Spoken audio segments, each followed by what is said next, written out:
afternoon, everyone. Afternoon.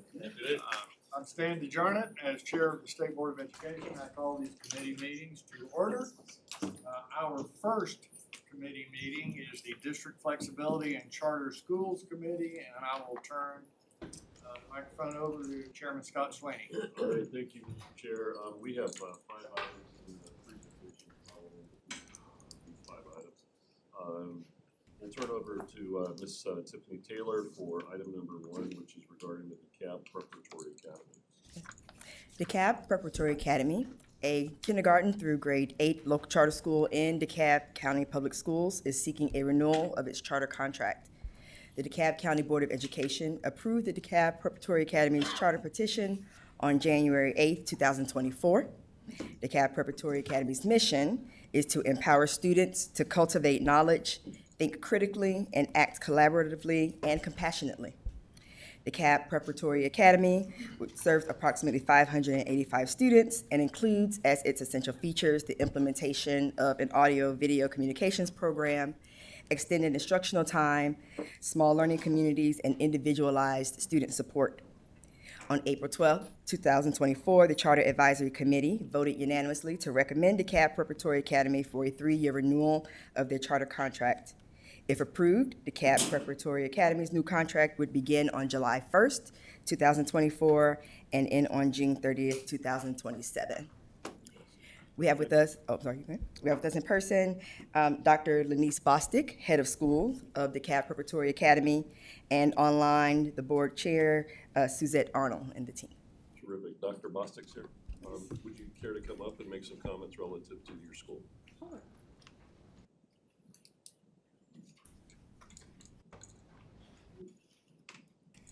Good afternoon. I am Dr. Bostic, the proud head of schools at DeKalb Preparatory Academy, and I bring you greetings from DeKalb County. The heart of DeKalb County is DeKalb Preparatory Academy. We love our school and we love our students, and we believe that all students have a gift, and it is our desire and our responsibility to ensure that we find those gifts and ensure that they are brought out and brought out and put out for our parents, our families, and our community. So I thank you for your support of our petition to continue this work for the next 3 years. Anybody have any questions? Please. Good morning. Good morning, or afternoon rather. Well, afternoon now. Yeah. It is. I just have a question. I know that you guys are renewing for 3 years and you had some issues going on, and I saw the letter from Dr. Horton. And I know you had 30 days to do a corrective action plan, and that was sent in to DeKalb. Yes. Is that available for us to kind of see so that we can make sure that accountability is there? Dr. Taylor? We can get you a copy. Okay, thank you, I appreciate that. And in the letter, it said persistent instability in leadership. How long have you been the leader of the school? I've been the proud leader since August 1st of this school year. And the board did see that as a need and a concern, and they signed a 3-year contract with me. So I've been contracted with the DeKalb Preparatory Academy for 3 years. So I've committed to the community. It is my community. I graduated from DeKalb Public Schools, and that community is my community. So I have committed to the next 3 years to serve there. I'm a former principal from Newton County, as well as Atlanta Public Schools, but I wanted to bring my talents home and that's DeKalb Preparatory Academy for me. I just want to make a comment. One, thank you for what you're doing, stepping up. It's obvious that there's work to be done, but what you said, I think, was very accurate about finding the purpose and the purpose for these kids specifically. And I wish you the best. But I just want to challenge you. I can hear passion. I can tell you're passionate. But passion without a plan, you don't get anywhere. So it sounds like you're working on the plan and the process. Yes. Passion without a plan or a process, there are a lot of people out there without it that aren't making a difference. But they're passionate, but they don't have the plan and the process. I just want to challenge you to get in and dig in and do that to make this as successful as you can for that purpose which you just laid out for us. Absolutely, and I thank you for that comment. And with DeKalb County Schools. We have found that great partner with us that is helping us with that purpose, as well as providing support for that. So we're strengthening the partnership with our authorizer to ensure that we're able to make that commitment to our students and our families and community for the duration of this charter term. Are there any other questions? Okay, and as noted, this is a 3-year, not 5-year renewal, which is typical, and good luck and, Godspeed to you with the 3-year runway. All right, thank you. Thank you. Thank There's you. no other questions. Can we move this to the consent agenda? All right, Ms. Taylor, if you move on to item number 2, please, the International Community School. Item number 2, International Community School, a kindergarten through grade 5 local charter school in DeKalb County Public Schools, is seeking renewal of its charter contract. The DeKalb County Board of Education approved the International Community Schools charter petition on January 8, 2024. International Community Schools' mission is to be an international baccalaureate world school that educates refugees, immigrants, and local children, and provides a rigorous and holistic education in an intentionally diverse community of mutual learners. International Community Schools serves approximately 550 students and includes, as its essential features, the implementation of the International Baccalaureate Primary Years Program and family-focused programming and community partnerships. On April 12, 2024, the Charter Advisory Committee voted unanimously to recommend International Community School for a 5-year renewal of their charter contract. If approved, International Community School's new contract would begin on July 1st, 2024, and expire on June 30th, 2029. And we have with us online the Executive Director of International Community School, Fran Arnold, and team. Thank you very much for being with us today. I don't know if you can see us, but we can see you. And if you have any comments you'd like to share with the board, we'd love to hear it.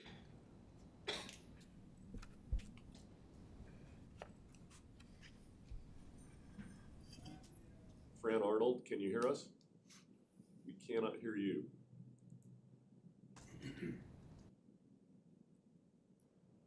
Who else did you say?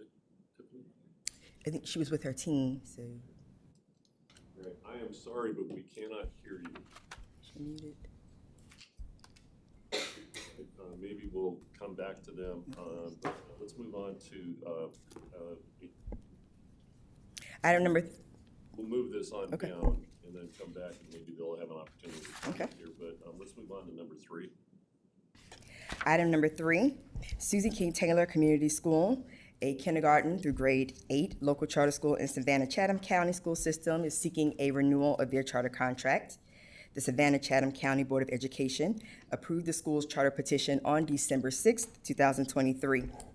Susie King Taylor Community School's mission is to cultivate a vibrant and academically challenging community that celebrates each individual's gifts and instills in students a sense of stewardship as members of the Savannah community and as citizens of the world. Susie King Taylor Community School serves approximately 408 students and incorporates as its essential features place-based education, where students learn through experiencing, navigating, and utilizing the Lowcountry areas to increase their comprehension of the Georgia curriculum, and a peaceful school environment focused on restorative practices to assist students with self-regulation and academic achievement. On April 12, 2024, the Charter Advisory Committee voted unanimously to recommend Susie King Taylor Community School for a 5-year renewal of their charter contract. If approved, Susie King Taylor Community School's new contract would begin on July 1st, 2024, and expire on June 30th, 2029. And we have online the school director, Yanis Medina, and team, and the school's board chair, Mr. Joe Huffman. Fantastic. Representatives from the Susie King Taylor Community School, if you have some comments you'd like to share, we'd love to hear it. Please. Hey, good afternoon, everybody from Savannah, Georgia.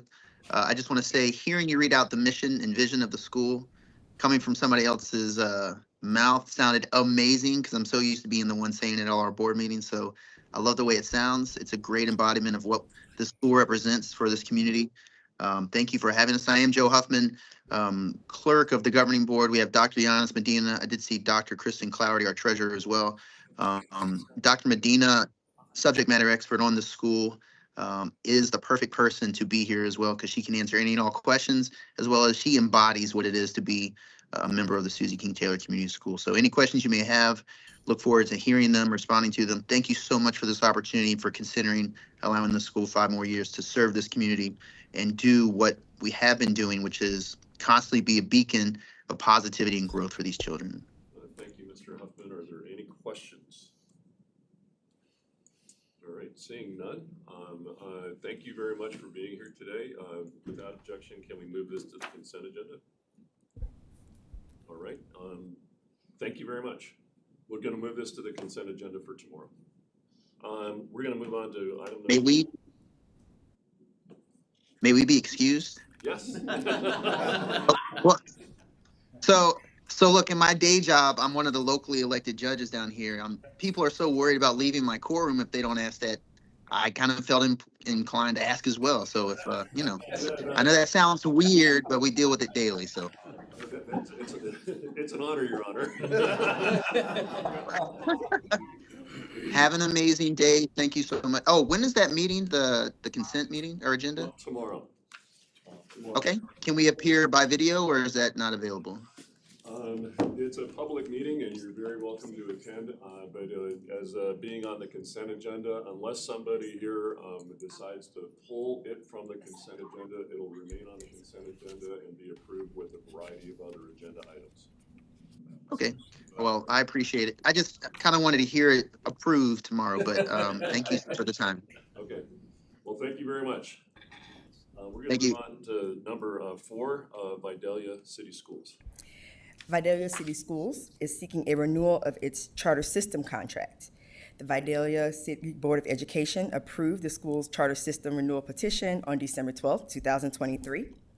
Vidalia City Schools utilizes its flexibility to implement a fine arts program in grades kindergarten through 5th, increase middle school rigor by offering AP and honors courses and Spanish courses in grades 7 and 8, and to establish strong relationships with local industry to provide students with job experiences and training opportunities.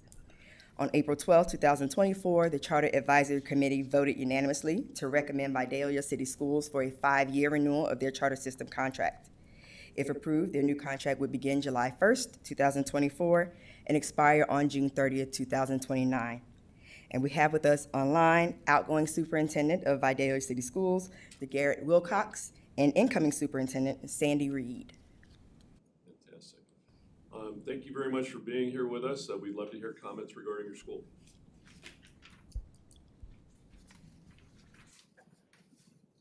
Anything specific you'd like us to start with? I've worked on about a 57-page PowerPoint. I've sent a copy to Dr. DeJarnett that we can, I guess, use during this presentation. But if you guys have some specific questions, we'd be more than happy to answer. Mr. Wilcox, it was great to see you at the recent conference, but I don't know that I have any questions. Or are there any other questions that anybody has? Scott, let me, on all of them, you know, I love the way, the passion that everybody has. I think that's great. You know, the academic performance and what they're doing across the board in that arena, I'm assuming that everyone there is looking into the structured literacy that is going across the state. Anybody want to comment on the House Bill 538? I will officially introduce you guys to Dr. Sandy Reed, who I think will wow you with her literacy background and knowledge. Go ahead, Sandy. Yeah, we've obviously been working on that very heavily. We have gone through and created our literacy plan based on the guidance from the DOE. We've already adopted MyView, which is one of the curriculum core literacy programs that is recommended by or approved by the Department of Education. We vetted our supplemental materials. We've been doing a cadence for a period of time, and we've gone in and supplemented that screener for the areas that we thought were weak. In addition to what is not a House Bill 538 requirement, but in addition to this screener, we've supplemented a diagnostic assessment so that we can do skills checks throughout the course of the student's development. All of our K-3 teachers will be participating in letters starting August of next year, and our 4, 5, and support staff will be doing the Cox campus and the modified version of Cox campus. So I think we've got things well underway. It's going to be a huge learning curve, but we're ready for it, and I think our plans are solid. I like what I hear. And you're getting ready to do the characteristics for dyslexia starting in August, the testing on that. So Yes. I got you. I checked off all my boxes. All right. That's Thank you, great. Ms. Thank Reed. you. Thank you, everyone. Without objection, we'll move this to the consent agenda for approval tomorrow. All right, thank you so much. The next Thank you, guys. Next item is the Decatur City Schools. Yes. Decatur City Schools seeks to amend its charter system contract to amend the innovative features language to align with its strategic plan. The proposed amended innovative features language is as follows: to amplify student voice by creating student representation with the local Board of Education, to leverage community partnerships to implement a long-term eco-friendly facility plan expanding early learning opportunities, to establish a Learn and Earn apprenticeship that certifies students and student teachers in the science of reading, and to ensure students are college and career future ready by aligning K-12 CTAE pathways to City of Decatur workforce development needs. This change will align the city's charter system contract language with the language in the system's strategic plan. Is there anybody here? No, there's not. All right. Anybody have any questions for Ms. Taylor? All right, hearing none, we'll make a recommendation that this be placed on the consent agenda as well. All right. I want to come back to International Community School, if anybody is there. Yes, Fran Carroll is here from International Community School. Fantastic. Does anybody have any questions for Mr. Carroll? I'd like to know about the academics that with the Early Literacy Act and what is coming up with Senate Bill 48 dyslexia because. That's from Yeah. We are in the process now of allocating funds to support our teachers getting the required training. I believe last time we looked, there are some teachers already in the building who have the necessary endorsements. So this is something that we're prioritizing with our renewal of our strategic plan, as well as making sure that we're compliant from a state mandated perspective.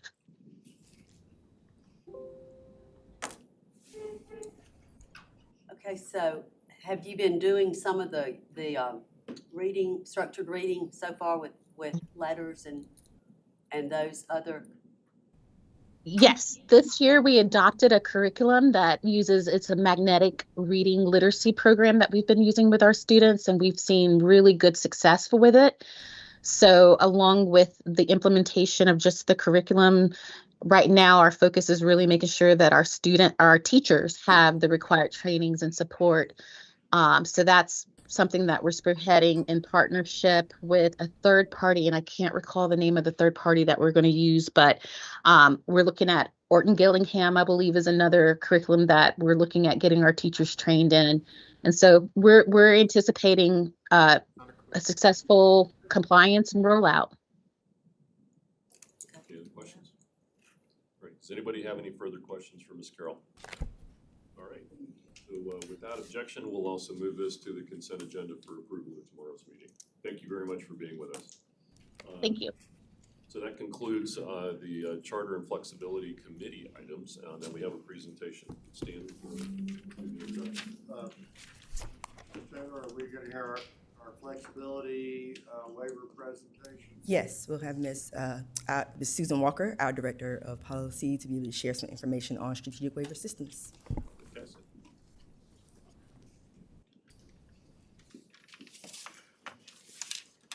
Thank you. Good afternoon. Thank you all for the opportunity to provide an update on our strategic waiver school system work. It's very near and dear to my heart, so I will be happy to give you an update and answer any questions that you might have. Let's see if I can work the slides. So there are currently 130 strategic waiver systems in our state. They have been in their current contracts operating as strategic waiver systems since about 2015 or 2016, which means that they are coming up fairly quickly here toward the end of their contract. So as we, as the department, have prepared to implement the next phase and the next contracts for these districts, We looked back and tried to incorporate some lessons learned, and with that knowledge, made a few tweaks and adjustments to the process. And that is what you see here on this slide, and I'll go over each bullet point in an overview. So the first thing that we really wanted to make sure of was that our strategic waiver systems had a consistent process and a consistent timeline. Previously, districts were on slightly different timelines, so some of them have a contract that expired this year, some the next year. In order to make it easier for them to collaborate and work together and make our support of their work easier, we are aligning that timeline. So our hope is, if all goes according to plan, all of these 130 districts will enter new contracts July 1st of this year. Additionally, with this round of contracts, we have aligned our accountability measures with existing structures that our districts already know and have experience with. So the accountability portion of the contract will be aligned with our current state law. We're aligning it with our revised amended ESSA plan.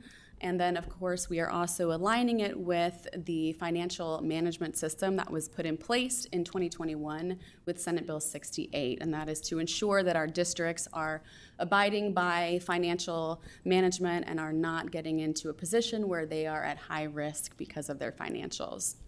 So all of those things will work together and serve as the accountability component as they enter these new contracts. Similarly, as our districts are working toward meeting their accountability metrics, we wanted to make sure that the interventions and supports that we provide them are also aligned and are aligned with the good work that is already happening throughout our department. We really plan to lean in heavily on the existing school improvement systems. We know we have a wealth of expertise in our department with Dr. Johnson leading our school improvement work, and we really want to lean in on that to ensure that should districts struggle or need additional support to reach their goals, that we are connecting them with resources that have been proven to be effective, and we will be able to support them and get them back on the right path toward meeting their goals. Next is the increased focus on flexibility. We really are leaning in heavily with this iteration on the flexibility. We want districts to really be thinking about what waivers they're requesting and how those waivers will enhance student achievement. I'll talk a little bit more about this on the next slide, but we are focusing and leaning in on the flexibility both now as districts prepare their applications, and we will continue to have that focus in the future throughout the terms of the contract. We will have an annual reporting component with this contract term so that we will be gathering information from districts over the next several years to really learn how they're utilizing waivers and what they are able to do differently by waiving laws and rules and how that is helping to improve the outcomes for their kids. And then lastly, what we hope our districts are finding to be helpful is that we have streamlined the application and contracting process. Everything has been moved online. Districts have access to all the materials in an online platform that our internal team helped to build. We wanted to take the focus off the paperwork. We wanted districts not to worry so much about which pieces of paper needed to be signed and turned in and focus more on the strategic work around the waivers and really digging into how they can utilize these waivers strategically to improve outcomes for their kids. So all of our work collectively, of course, is about student achievement. And we are really making sure that that is the major focus of this next iteration of strategic waiver contracts. You can see that in that orange box, I've highlighted a portion of the Georgia law that speaks to the purpose of strategic waivers, and that is for the improvement of student performance. So districts will be asking for flexibilities in one of three main categories, just to make the process more organized and also to help us organize our supports. We've categorized and bucketed those flexibilities in three areas: academic programs, which is looking at how districts are using different programs and how teaching and learning happens on a day-to-day basis. The second category is human resources flexibility. So in that area, districts may be seeking waivers to do different innovations with hiring, with personnel training, and with staffing their schools. And the last category is financial flexibility. And in that category, districts will be able to request waivers that allow them to make strategic decisions about the expenditure of their funds, again, to drive their improvement and help benefit their students. Within each of those categories, districts are having to make a compelling case for which individual law or state board rule they wish to waive, and are having to explain what are they going to do differently? What is the implementation strategy going to be? How are they going to use the flexibility, and how is what they've thought about and designed differently going to help support improvements with their student achievement? A quick overview of our timeline. Our districts have been hard at work in the development of their waiver requests since February. So February, March, and April, they have been reading over laws, reading over rules, aligning that with their strategic plan and vision to think through what do they need to ask for a waiver for, and do they need a waiver of certain laws. Many of them are finding that something they requested in the past might not serve them anymore. They can follow the law and still get great outcomes. So they're really thinking through what requests they're going to make. This month, the month of May, our districts are taking their draft application to their local boards to seek their local board's approval. If their local board is in agreement, they will sign off on a resolution, and then our hope is that we will bring 130 contracts to you all, the state board, for review and action next month. It's coming up very quickly. It has been an exciting process, again, to watch the districts think through what they can do differently and innovatively, and how they can utilize flexibility to really drive improvement and make outcomes better for kids. That is a very quick overview, so I am happy to answer any questions you have. Great job, great job. Any questions? Go ahead, let's just start over here and we'll give everybody an opportunity that wants to. Well, I just want to say thank you. I've been asking for you for 2 months because I heard you and talking to the districts, and thank you for this. I do have several questions, and on the layout and all. What did you learn before you restructured things? What were districts saying that they needed? Are you the main support person that districts call? So it's our team. We have a team supporting Can I them. ask? Who is that team? Yeah, who's on It's it? our policy team, our policy division. So we have a group that are supporting them. I think the major thing that we found was that I don't think districts were aware of all the possibilities and what it necessarily meant for each one of their waivers. So a lot of them have found that whereas before, maybe they wanted to almost seem like a charter system and blanket waive a lot of laws, now they're really thinking strategically about, do I need to waive this law, or can I best support my kids within the parameters of what that law says? So I think that's been one big takeaway. I think the second takeaway is, because this process originated so many years ago, it had been a while since districts really had a chance to thought partner. So we've seen a lot of great collaboration. We've seen a lot of support from our RESAs, getting districts together. So we've had I've been a part of a lot of great conversations where districts are really thinking, again, strategically about what they want to do, thought partnering with their colleagues and their peers in other districts so that they're really making good, sound decisions for their kids. Okay, thank you. So that is everybody in policy, you and Tiffany and Correct. Alan and all those are working? Because 130 of these to review and is a lot, It's all you can eat. huh? It's all you can eat. Yeah, that's a big chunk of pie. And to support the way that I feel like districts, because my RESA was one that called you because the Board of Control this came on them so quickly at first that they were needing some really avenues to reach out. So, and you came in and really gave them some support there. But along the way, as we build these things, and you've got 3 different little boxes, I think you put things in. The academic part, and then HR and financial. So as they build these out, will you still be supporting these 130 to help them if there's a hiccup here, if they want to do more innovative things? I mean, because a lot of times that was the great thing about the flexibility for accountability. You Right. could really come up with some great innovative things that really touched kids, and particularly in that specific area of the state. And I don't want to, I feel like I'm boxed. I got boxes now, or buckets, and I want to make sure that those buckets can flow and we're not so restricted. Yeah, so I will say those buckets definitely work together, and there are some waivers that touch in all three of those areas.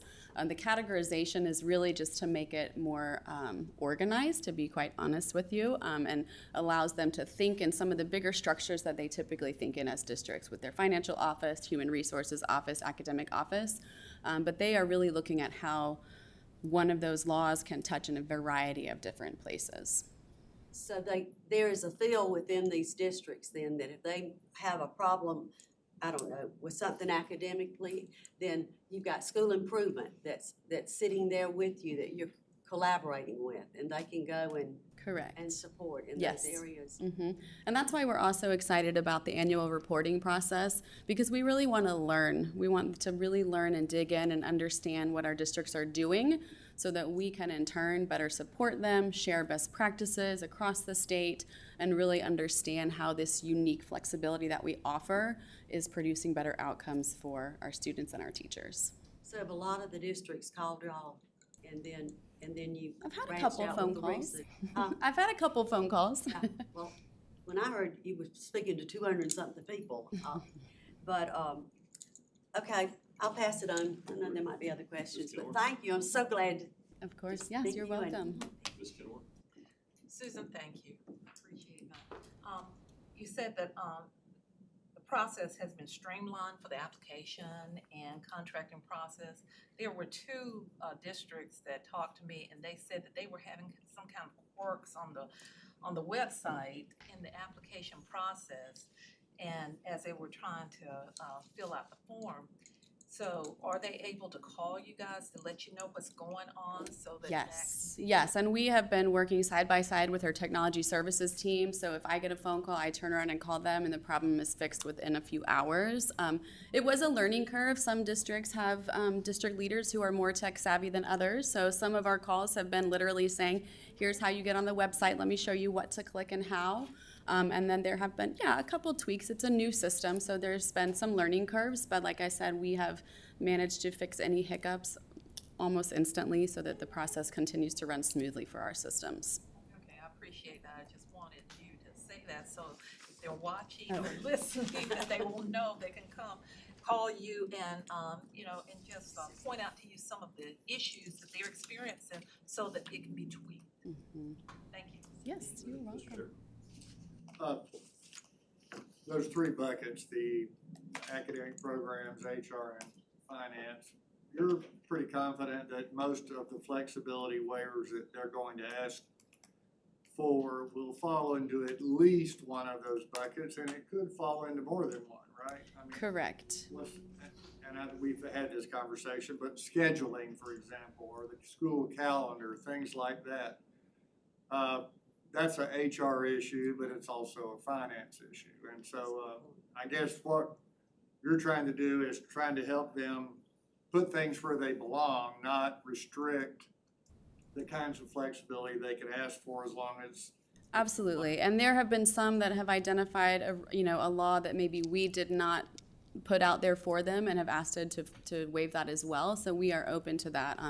And our districts know that this is not a set in stone process. If they decide a year from now they really want to do something creatively with salary schedule or with school year, they can always come back and ask you all for an amendment to their contract. So no boxing in.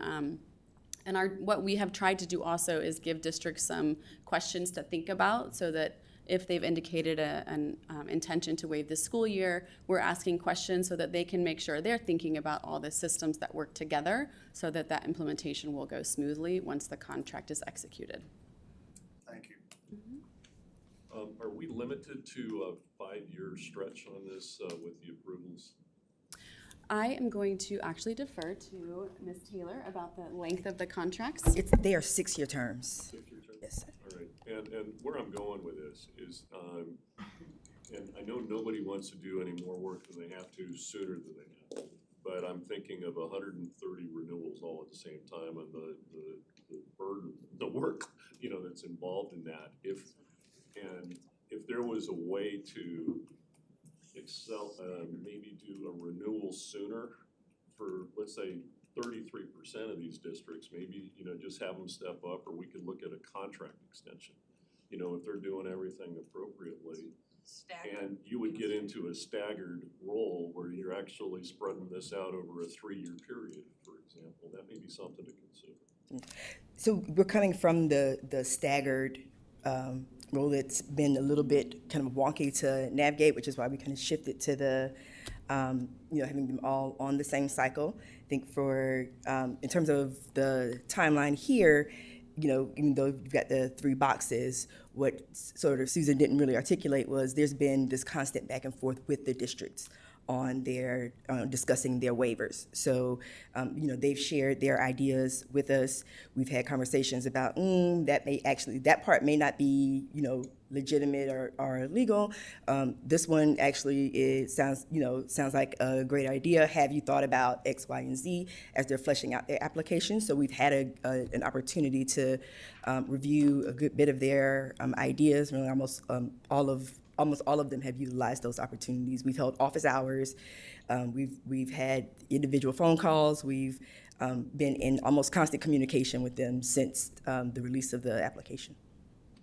So and I don't know if I was not being clear, but let's say, for example, out of those 130, you take a third of them, and we look at them 3 years from now, and we extend their contract by 3 years.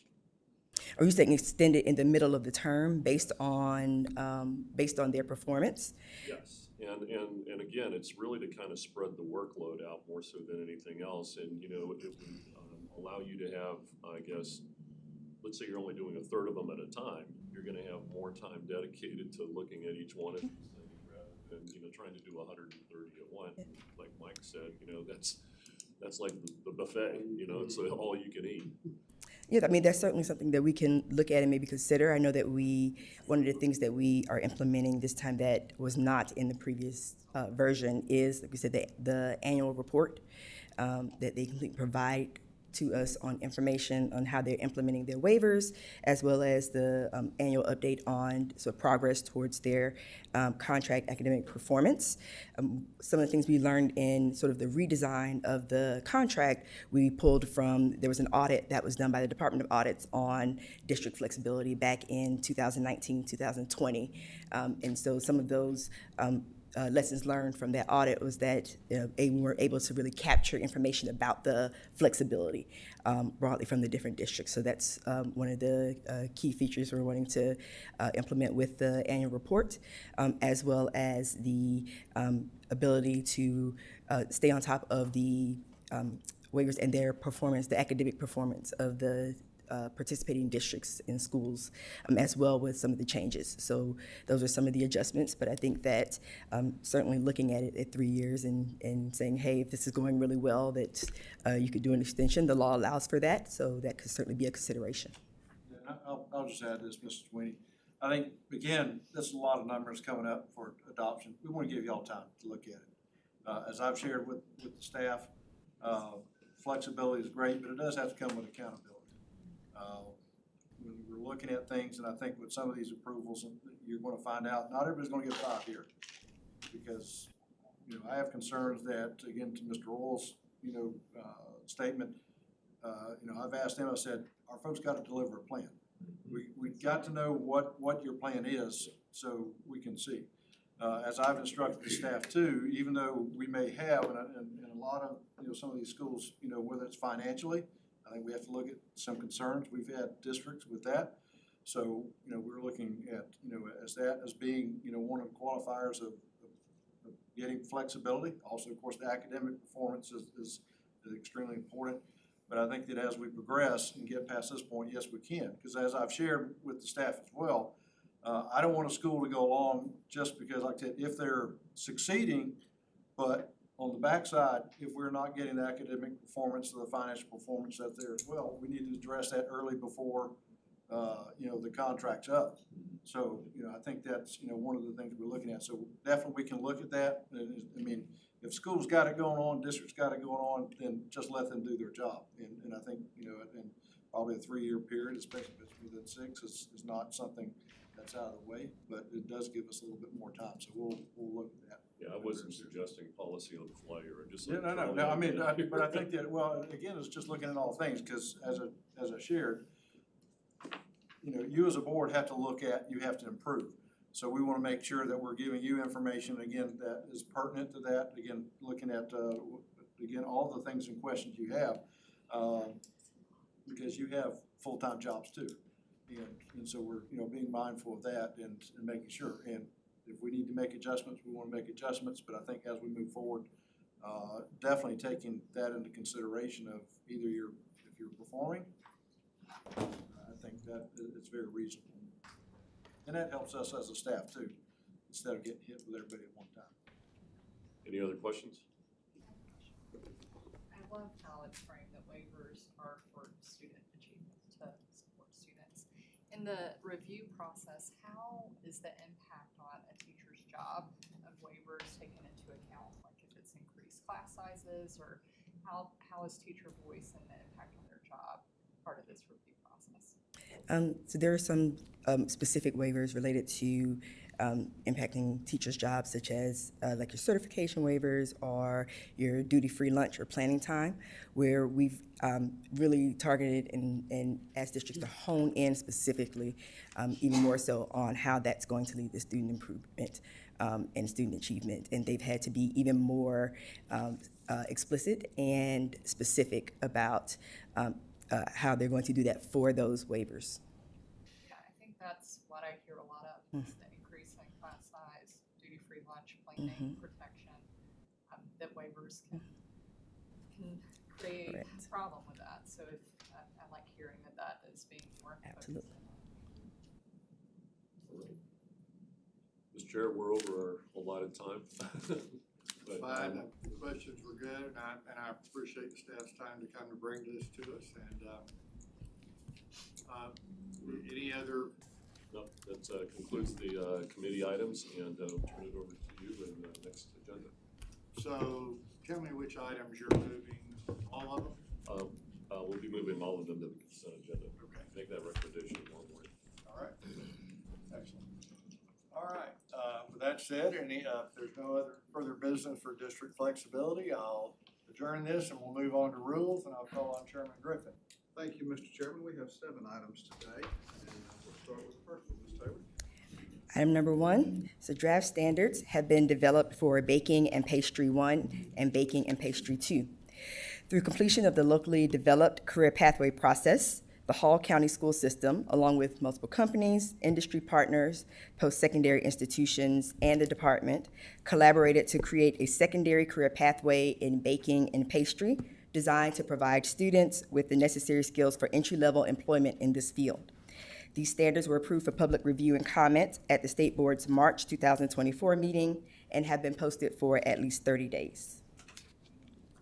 Any comments from the board? Hearing none, oh, yes, ma'am. With the adoption of, of these standards, how many comments did you get regarding that? And I will put in a question for Mike. How many questions did you get about your pound cake? We did mention Dr. that Wall. to Dr. Wall, and she said she would be delighted to be a guest teacher in the program. The comments, we had 27 people complete the survey, and predominantly they were in the 90 percentiles on strongly agree or agree. There were seems to be one person, probably a culinary teacher, who is strongly disagree because it looks like they don't want to teach it. But they won't have to teach it. It's another option. So we do have some school systems that are expanding their programs with the culinary program, and then next door is the baking and pastry program. Nice, thank you. Any further comments? no objection, we'll move that to the consent agenda as well. Item number 2, Ms. Taylor. The elementary, career, technical, and agricultural education cluster standards for kindergarten through fifth grade are a direct response to the CTAE strategic plan, preparing all students for college, career, and life. The proposed standards for energy and finance for kindergarten through fifth grade are designed to expose elementary students to age-appropriate content within these CTAE clusters. These standards were approved for public review and comment at the State Board's March 2024 meeting and have been posted for at least 30 days. Great comment. I just have to say that I was at one of our meetings with one of our representatives, and they were talking about these elementary courses, Barbara, that you put in, and they are really growing across the state. And thank you for having your pulse on this, because that was a real major thing of topic with ag as part of our biggest industry in Georgia. And I bet they spent 10 or 15 minutes just talking about all the multiple things that were going on with elementary. So kudos.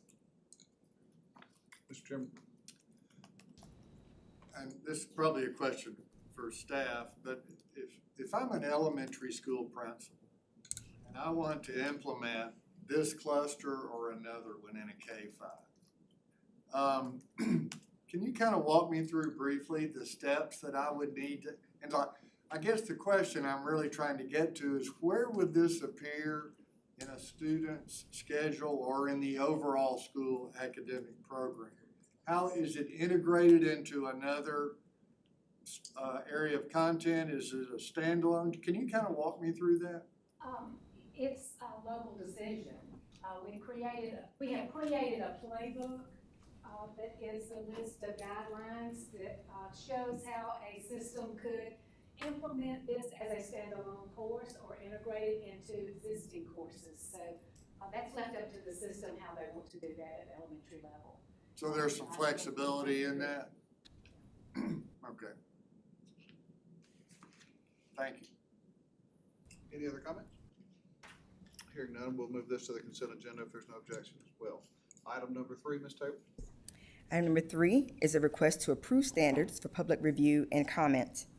The current standards for the Teaching as a Profession pathway were last revised in 2013. These standards are being updated based on requests from teachers, the Education Advisory Committee, and post-secondary institutions.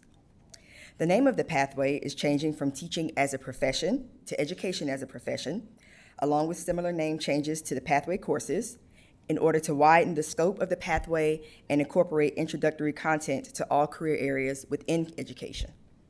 These changes will also ensure alignment so that articulated college credit opportunities at the University System of Georgia are available for the secondary students. If approved, these standards will be posted for public review and comment for at least 30 days. Any comment from the board? I'm glad that this is some standards that are coming up, because looking at the teacher pipeline, this will look like it will be very helpful in looking at students that are in school, giving them more access to a career that will be rewarding to a lot of them that may not even have a thought about being a teacher. Did y'all have some districts that were calling about this? Yes. And Can you talk about that a little bit? it was, some of the standards were a little antiquated. Some of them, have maybe out of favor in today's times.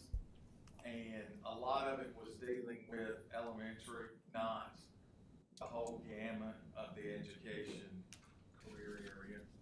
So we brought in a lot of different folks to look at it. They spent probably a year and a half on it.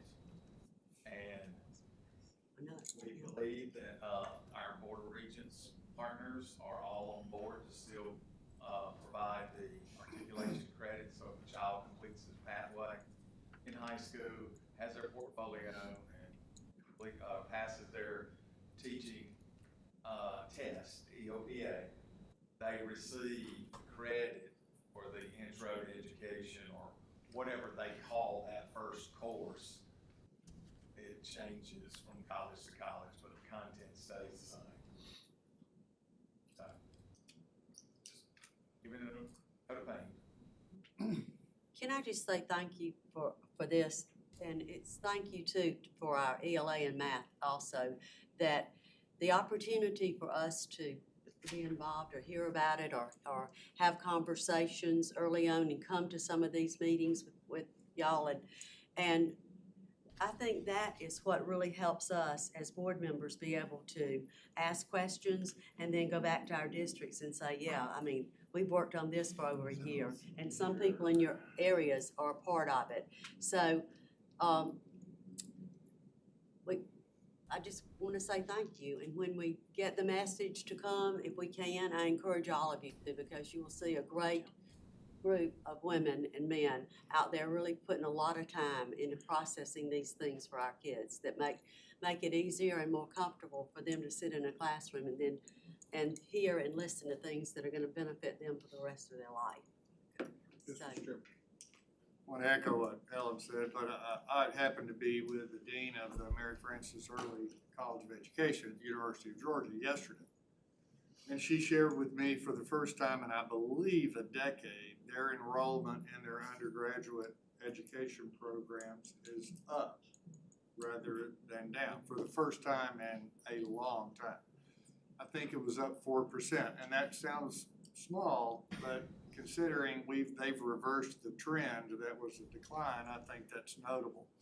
And I hope that this update, because I know all of us share the concern about the teacher pipeline. We talk about this a lot, both in our meetings and just socially. But I think this update it's a timely one, and I think getting it up there, many of you have had the opportunity to be in these classes that are going on at our high schools, and I think it is hopefully a part of this reversing this trend in the declining enrollment in undergraduate education prep programs.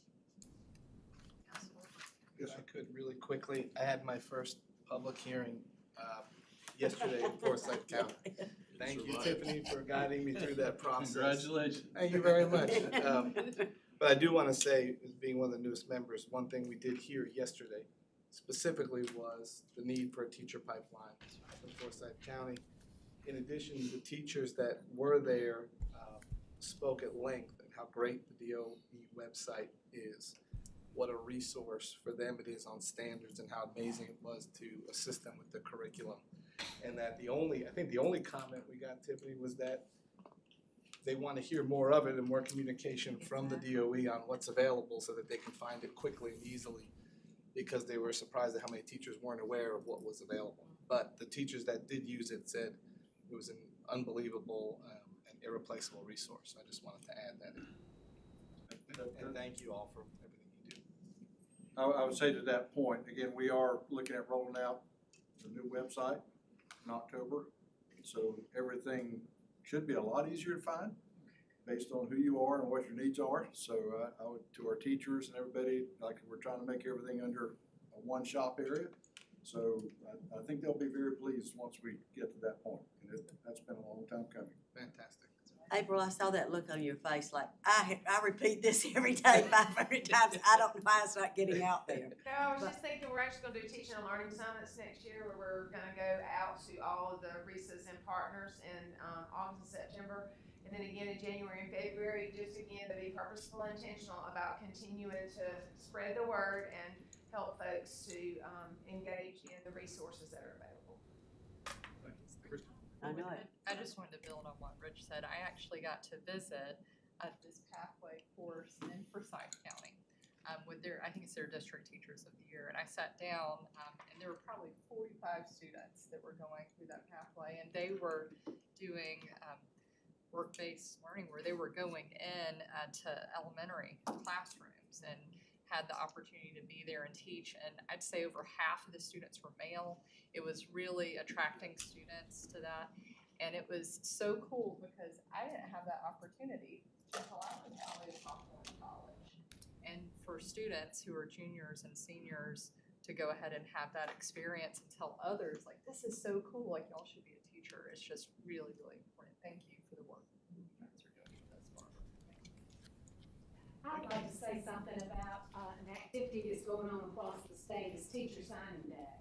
I was down in Marion County yesterday, and they had all of their students that were gonna become teachers, you know, doing an official signing and, you know, recognizing that as a worthy, special career path to go into, I think is helping with the teacher pipeline as well. Any other comments? I've got a question about that. Aren't some of our systems already doing things too within the schools that if you want to be a teacher, refresh me on that. If you want to be a teacher, then you can, and there'll be a way for them to come back and serve in their system. Yeah, I mean, it's kind of like, I guess, almost like Peace Corps in a sense that, I mean, they say, hey, some are actually helping to pay for college, investing in that. So it just, I mean, it varies throughout the state as far as how they're addressing that. I think Ms. Todd, again, what she is saying, you're seeing more students getting firsthand experience. You know, things that we're talking about is looking at, you know, again, making this more of a work-based learning opportunity. It would be good to say that maybe our juniors and seniors who are in that program, they now, you know, can participate, get credit, perhaps even get paid, you know, with that. And so we're, you know, looking at other possibilities that will expand, you know, I guess experiences for kids. I think once you get in, you find out, hey, I really like it. And again, it's like anything else. You'd like to catch these folks early and give them that time. We want to try to keep them attractive.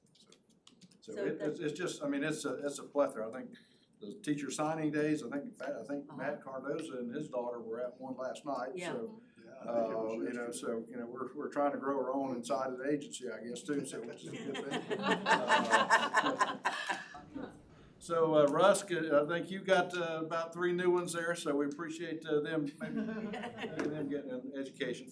Yeah, I mean, our districts are doing a good job working with colleges of education, trying to invest. So, you know, I think there's a lot of innovation out there right now to try to increase that teacher pipeline, which we know is somewhat of an issue. All right, any other comment? Thank you all so much. Without any objection, we'll put that to the consent agenda as well. Item number 4, Mr. Taylor. This is a request to approve standards for public review and comment. The elementary CTAE standards for kindergarten through 5th grade are a direct response to the CTA strategic plan. The proposed courses for the education cluster, which is exploring education, and the human services cluster, exploring family and consumer sciences, for kindergarten through 5th grade are designed to expose elementary students to age-appropriate content within these clusters. If approved, these standards will be posted for public review and comment for at least 30 days. Is there any other comment?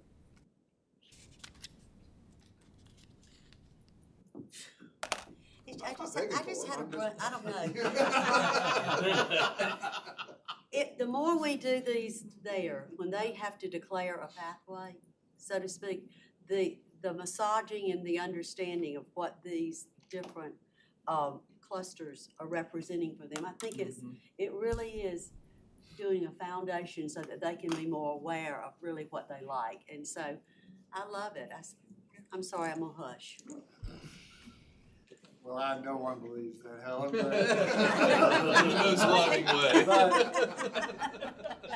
But I'm 100% agreeing with you, and I'm trying to conceptualize how, and that's why I asked the question earlier, how this gets implemented in an elementary school. And my thinking is that this elementary school is part of an attendance zone or a school district that has a particular focus in their career pathways, and I see heads nodding in the back, then it makes sense that they would choose those pathways for K-5.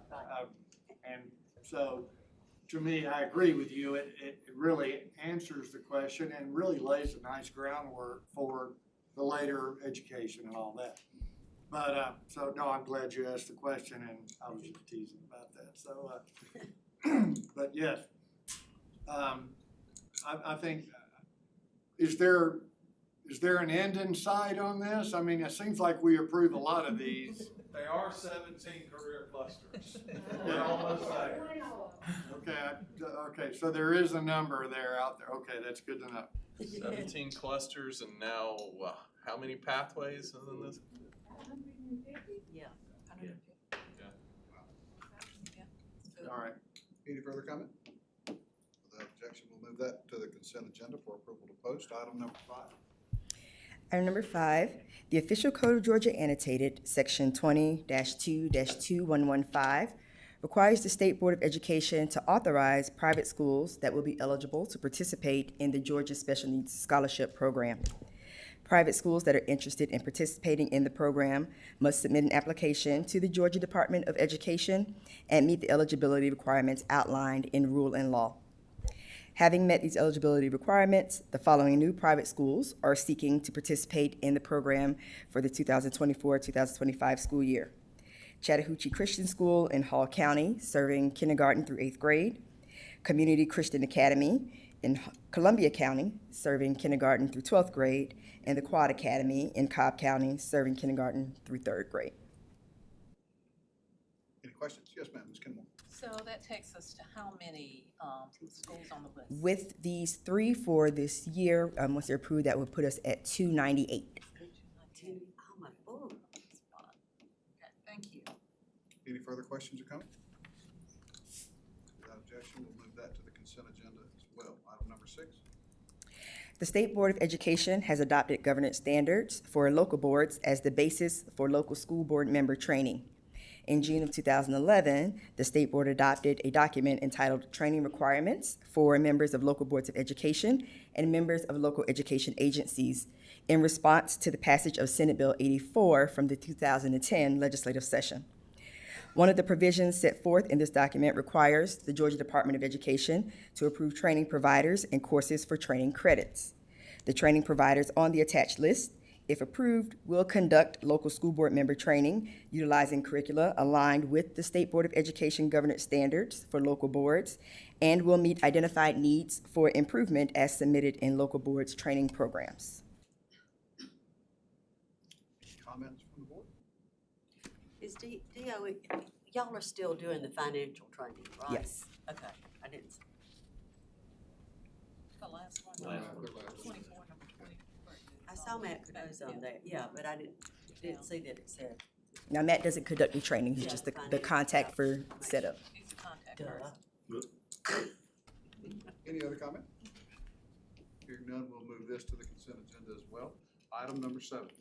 Item number 7, Long County Schools is seeking a waiver of the portion of the official Code of Georgia annotated, section 20-2-51 C4A, which provides that no person who has an immediate family member serving as a system administrative staff in the local school system may serve on the local Board of Education.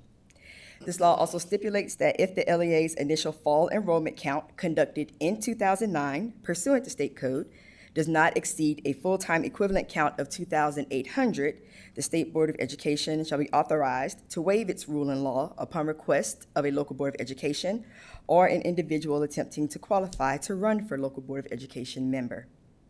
The wife of a current local Board of Education member in Long County Schools is employed as a district employee with Long County Schools.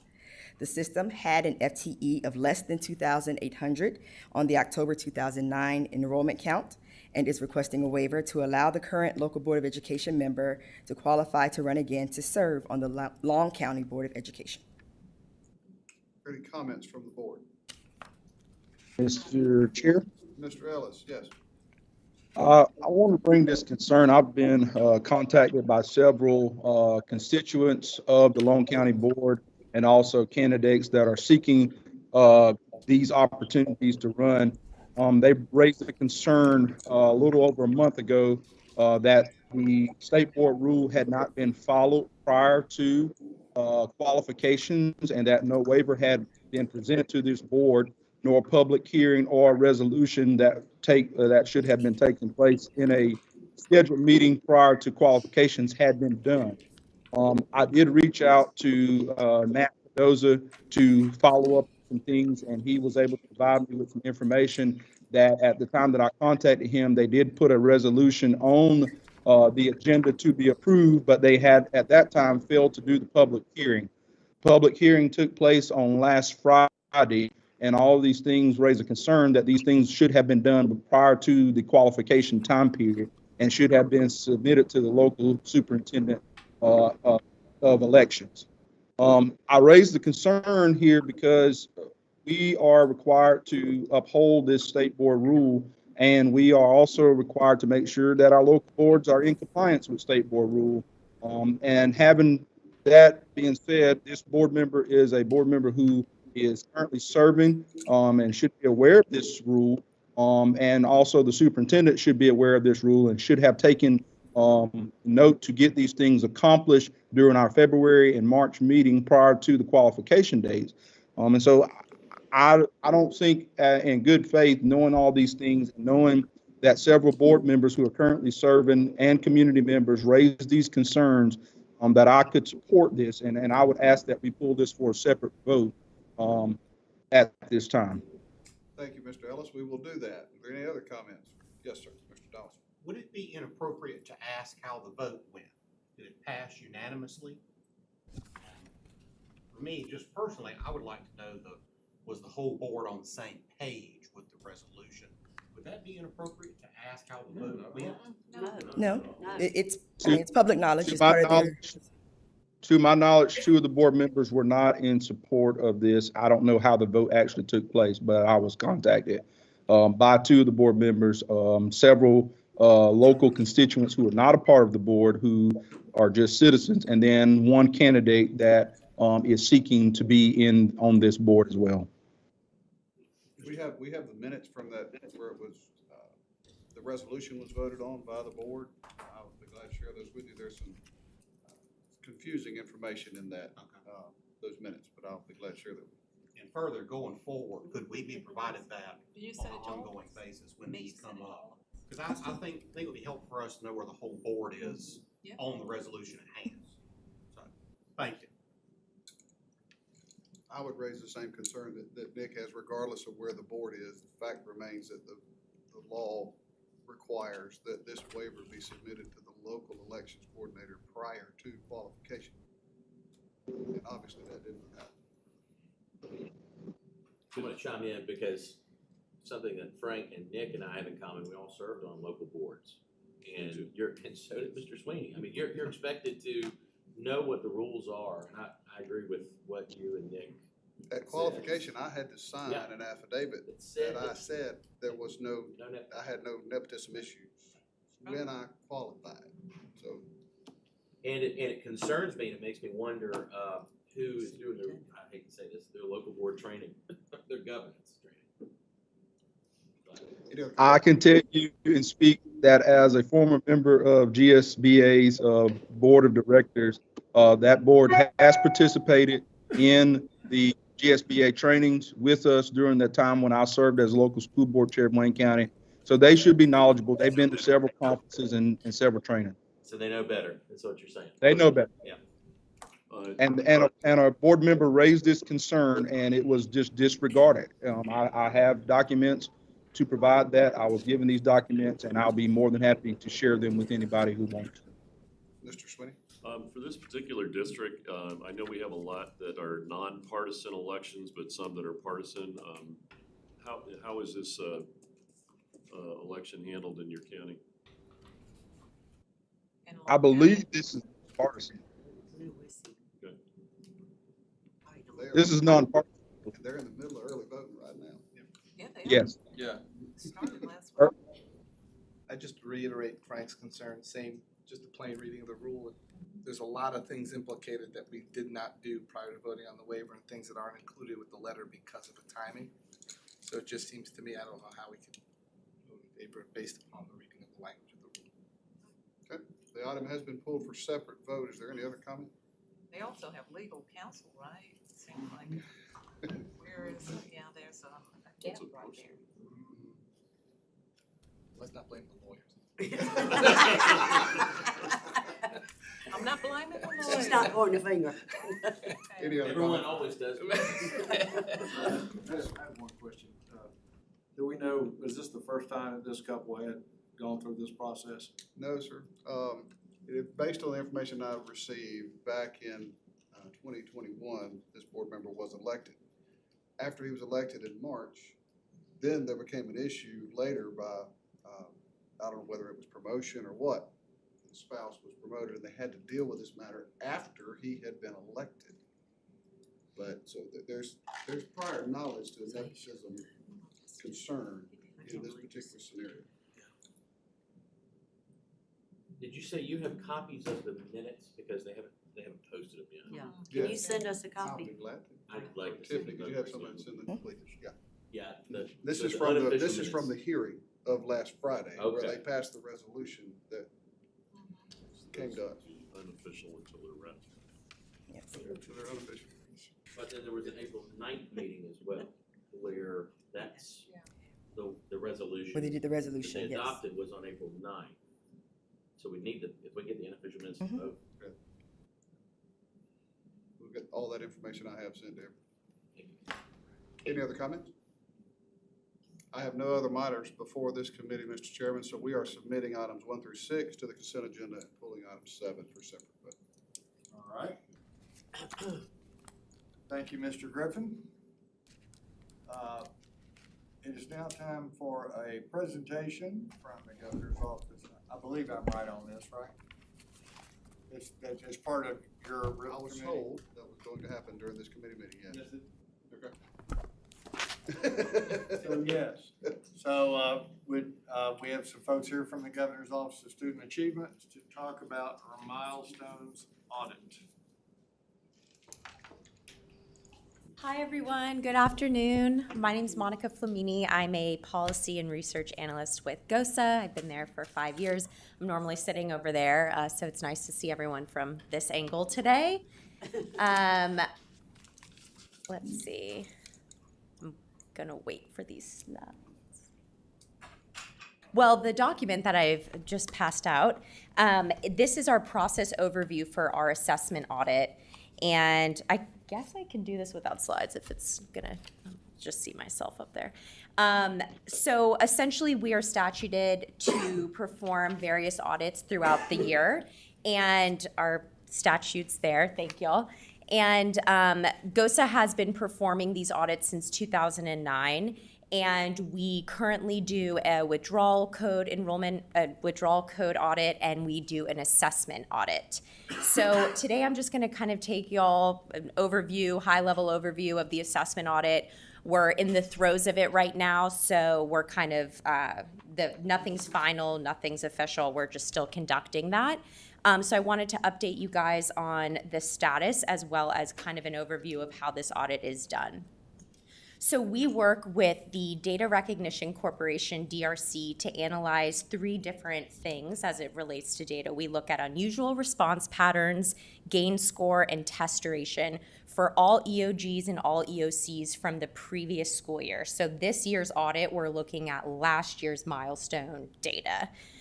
So the DRC helps us collect all of those, tons and tons of responses and student level data, looking at all the EOGs and EOCs.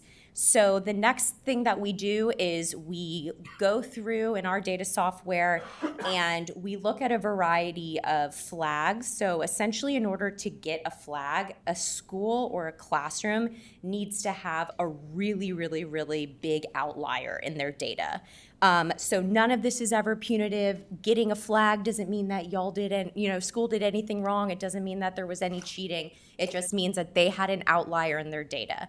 And that is okay. And the reason that we're conducting this audit is to say, why was there an outlier? How can we help you as an agency in assuring that your milestone administration goes well? So that's what we're looking for within those 3 analyses.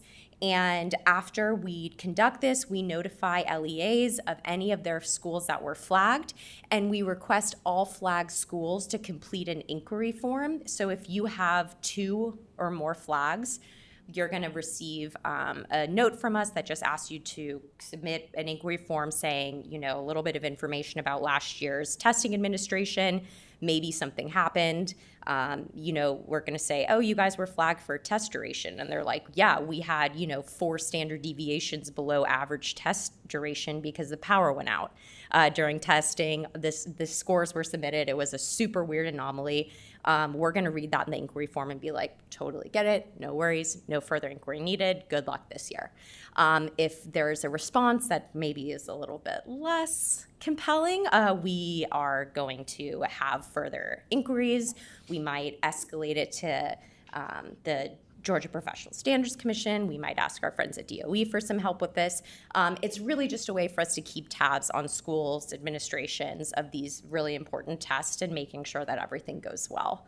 So after we get the inquiry forms, we do something called test monitoring, and that's when we actually go into the schools and we monitor one full administration of a milestone.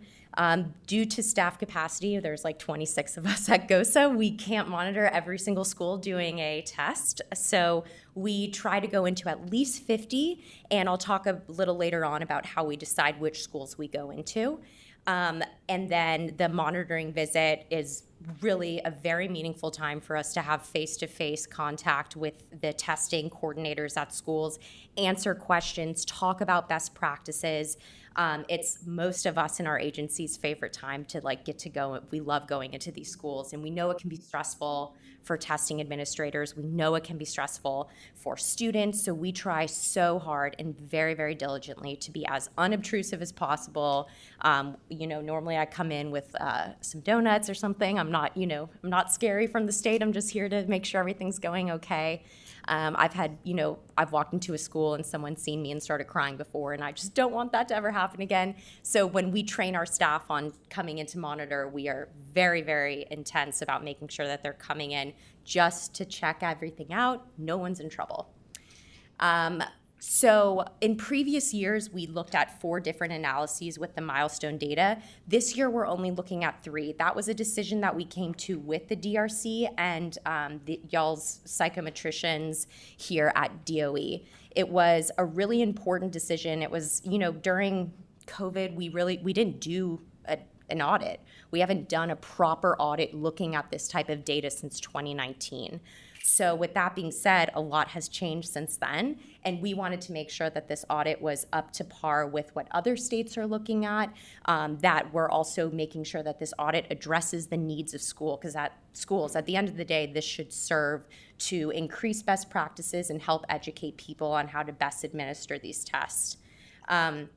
So sorry these slides got all funky with the formatting, but the distribution of these flags, just so y'all are aware, there were 445 schools that administered milestone tests that had no flags in their data. So those 3 analyses that we're looking at, nobody had 445 schools, no flags. There were about 1,600 schools that had 1 flag, 150 schools that had 2 flags, and 24 schools that had 3 flags. Now remember, we do 3 analyses, so if you got 3 flags, that means that you had a flag for test duration, unusual response pattern, which one am I missing? And gain score. So if you did have all 3 of those flags, you're automatically going to be selected for a monitoring visit.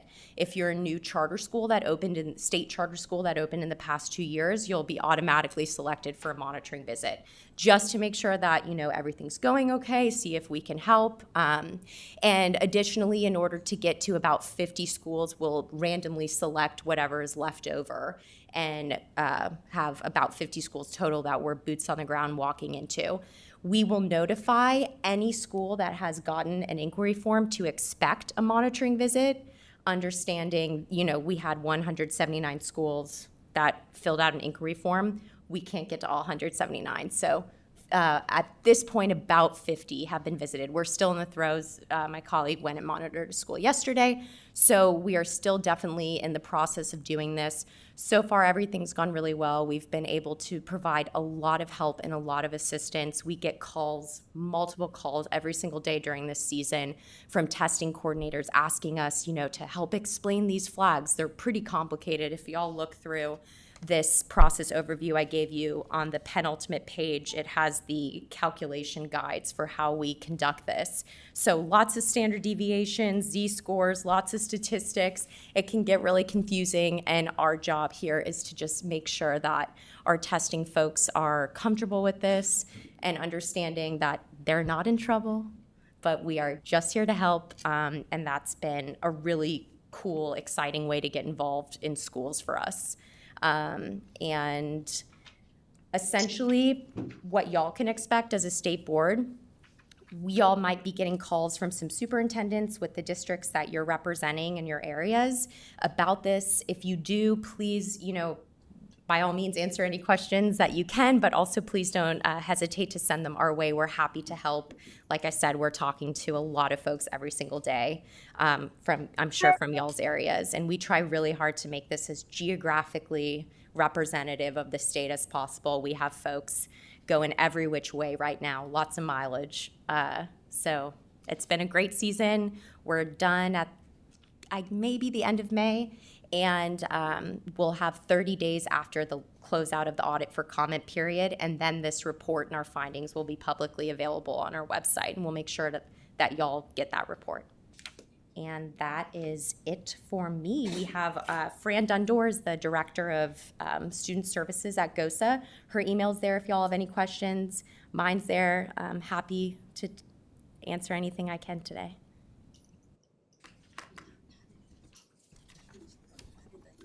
Is the test window closed yet? Is the state testing window for the spring, is it closed yet, or is it still open? End of grade is still open. It closes the end of next week, and then I believe there's another 2 more weeks for end of Thank you. How did you determine the 50 schools?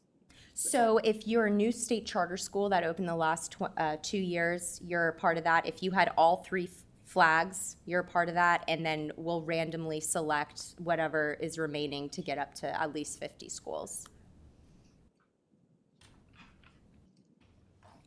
This audit, is it, obviously this is for Georgia, but are the audits similar state by state? Is there any comparative? That's a really good question. So we have been talking with SREB about this and other folks to try to understand, especially with these data analyses and how we change them. Comparable, I don't exactly know the ins and outs of, but I personally feel in the many conversations I've had with DRC, who does assessment data for many states, I feel like we are really on board with what other states are doing. We've had a lot of conversations with people. That was a big concern for us. Like, we wanted to make sure that we're doing something valuable with this time, because it's a lot of effort, and that we're doing something that's representative of what the actual educational climate is right now with testing. Unless you're a statistician or somebody, you're looking at these formulas, you're wondering how arbitrary these are or where they came up from. So I'm just like wondering if they're the same test or the applicability of these formulas is being used state to state. Yeah, so this calculation is based on just empirically what's frequently used, Jacob and Levitt's calculation guide. So it's very well established in research and audit processes, and that they're measuring what they're intending to measure. Any other questions? Thank you very much. Thank y'all. Thank Thank you. This concludes the business of the Rules Committee, Mr. Chairman. All right, and so, you've already, all right, that's great. I think next we are up for the budget. Thank you, Mr. Chair. I'll turn it over to Mr. Benton. Wait for Russ to get up.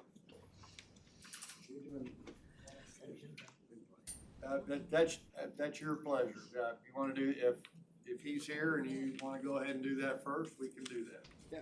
Greg, did you want to go ahead?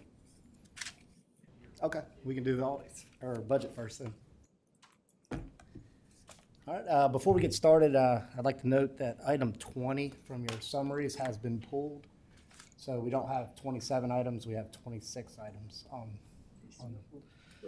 this agenda. The dyslexia, Item 20. Item 20. College Due Board. to some change in some of the language with the signing of the appropriation, we have pulled that item. College Board. Got it. I think it's the dyslexia endorsements. That's what I have, dyslexia. On 20, I have contract amendment for College Board. Maybe it's changed. Yeah, I have contract. Oh, you may have the is there an updated? Okay. It was originally 27 when you sent it out earlier, is that right? Yeah, it was originally 27, it should be 26. 26 now. Yeah. Okay. Mine still says 21. 20 College Board. I've got 20 as College Board and So what's 21 as being- dyslexia. Okay, what's, Give us the name. Which one is it? Yeah, All right. identify what. Item, yeah, Not item, item, just give us the name of it. the dyslexia endorsement that's what I have 20. has been pulled. If you have College Board, you have the correct version. Okay. Okay. If it says College Board, it's updated correct. You're updated. All right, so we're pulling dyslexia endorsement service, Yes, correct. correct? Okay. Yes, sir. Thank you. Number one. All right, item one is a contract with WIDA Access. The purpose of this contract is to provide for printing, distribution, administration, scoring, and reporting of the WIDA Access for ELLs 2.0. For Georgia students, grades K through 12, the total contract amount is $4,750,488. Thank you. Any questions? Item number two. All right, item two is a contract renewal for Georgia Milestones Assessment System. The Georgia Milestones Assessment System is a single articulated assessment system that fulfills state and federal testing requirements and is used as the primary component of the Georgia College and Career Ready Performance Index. The total contract amount is not to exceed $26,362,535. Thank you. Any questions? Item number three. All right, item three is a contract renewal with Georgia Alternative Assessment. The GAA 2.0 is required for students with significant cognitive disabilities. With significant cognitive disabilities who cannot participate in the general assessment program, even with the maximum appropriate accommodations. This total contract amount is not to exceed $2,977,212. Sir, any questions? Item number four. Item four is a contract renewal with Georgia Career Technical Student Organizations, or CTSOs. With this contract, each CTSO will provide training and conduct leadership conferences that support the CTAE curriculum area associated with the organization. The total contract amount is not to exceed $433,764. Any questions? Yes, sir. Can we get, for transparency, have a list out of the e-board of the CTSOs that are getting money in the funding and which ones, so it's there in e-board, for some transparency. For our board members, new ones, this is going back moons ago now, probably 10 years. There were some challenges with that because our student organizations, we help sponsor them, we help seed them, and a lot of them go do other things and bring other money in. But we still have to be, we, the state board, have to be accountable to the dollars that we are providing them. And that got a little bit loose there for a little while. And there were some policies that were put in place to help. They're great organizations, that's not what I'm saying, but just from a budgetary and monetary thing, just giving some of you some history on that, and because the dollars, for all practical purposes, get put in the pot to use. I know that's not technically how it works, but that's reality how it works. So there are some accounting principles that were put in place and some other things years ago around that. And so I'd like for those dollars just to be in e-board, who got what and how much, if we could. Thank you, Mr. Rowe. Any other questions? Item number five. Well, before we move on, can we get that by tomorrow? Should be, Yes. Thank you. I would just like to add, is it a formula? Because it's a very strange number, so Yeah. I'm sure it's formula based in some way, right? It's a nonprofit. Well, they're different amounts, are Yeah. they? So there's a total, there's more than Yeah. just this.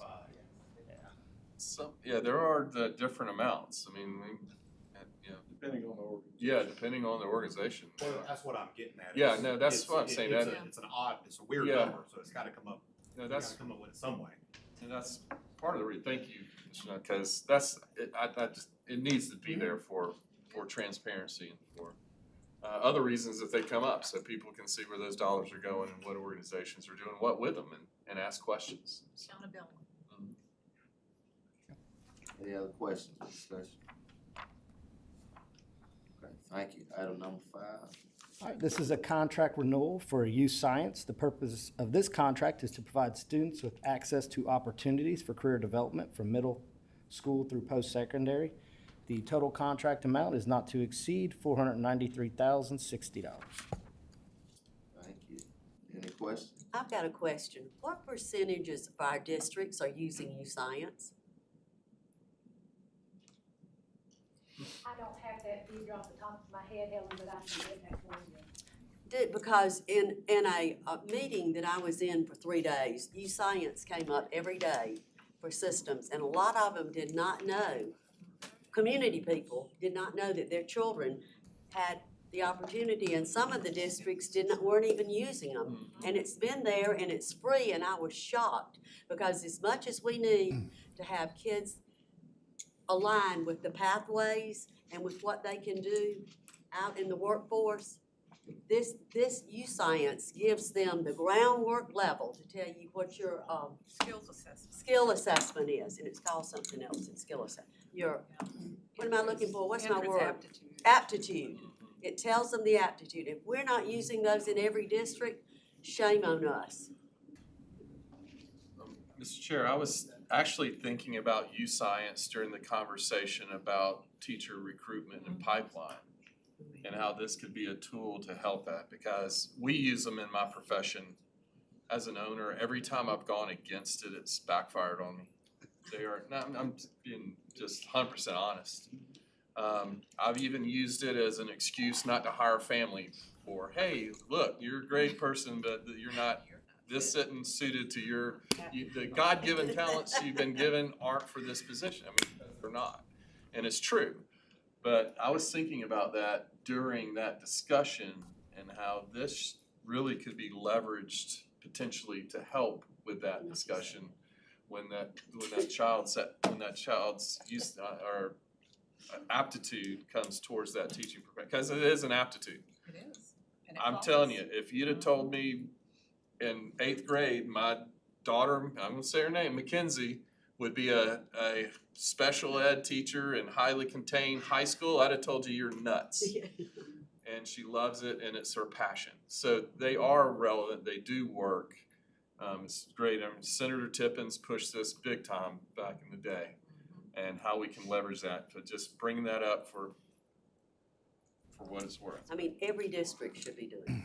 But part of the law is reporting in there, so we should be able to get that data pretty quick, because part of it is, part of the money that goes along with it is reporting.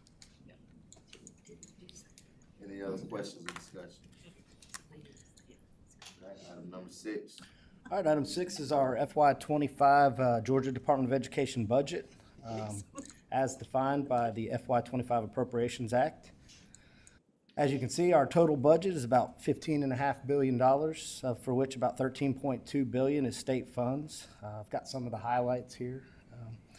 There's a $100K increase for adaptive sports funding, an additional $1 million for communities and schools, $6.1 million for regional coaching, $1.5 million for dyslexia screening, $200 million in additional pupil transportation dollars, $243 for enrollment growth, $367 million for statewide salary increase of $2,500 for our teachers, $108 million for school security grants, $1.6 million for universal screener, and a 4% raise for state employees capped at $3,000. That's pretty much the highlights. Thank you. Any questions? Just a comment, I think this is Teacher Appreciation Week. Yeah. I just wanna compliment Governor Kemp for moving forward these salary advances. I think during his term, it's been over $5,000. 9,500. 9,500? Yeah. With this 2,500, it's up to 9,500. You know, to piggyback on that, and I forget the number, I sat down and figured it out. Educators in the last 5 years have gained something like $500,000 in net worth. Because when you think about the salary increases and then how that impacts TRS and what they'll draw in retirement, when you think about what that means over their lifetime, what we've been able to do, we still have a little ways to go, but making it palatable and making it an attractive profession, because we go back to the pipeline. I mean, you know, at the end of the day, dollars are how to get them in the door, right? So. I think the median salary in Georgia was below the national average, and I think just with this recent round, it has now leaped above the national average.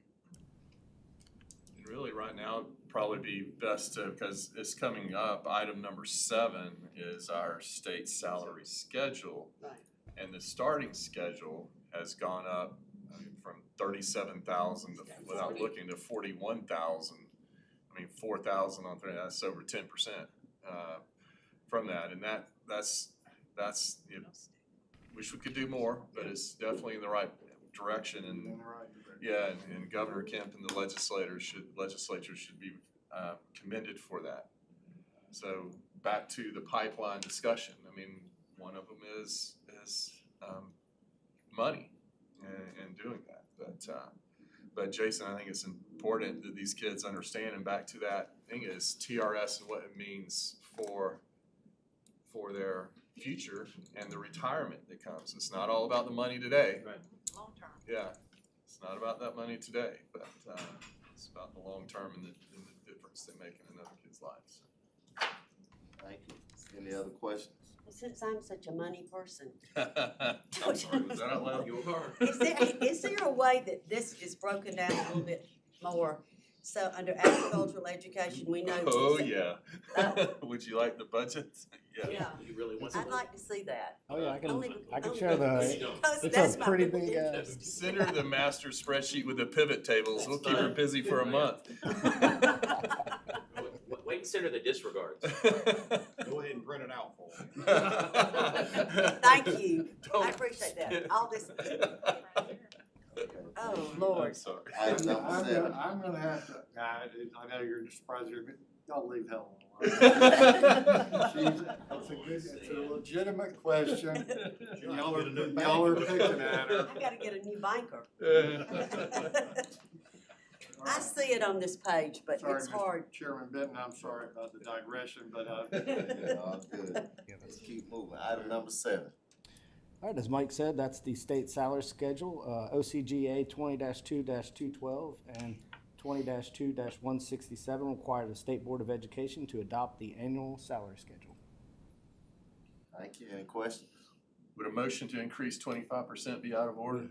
It wouldn't be out of order, but it's set by the legislature. And another, and another level after 21 plus years. You didn't hear me say. That's right, I'll say it. No questions. Item number 8.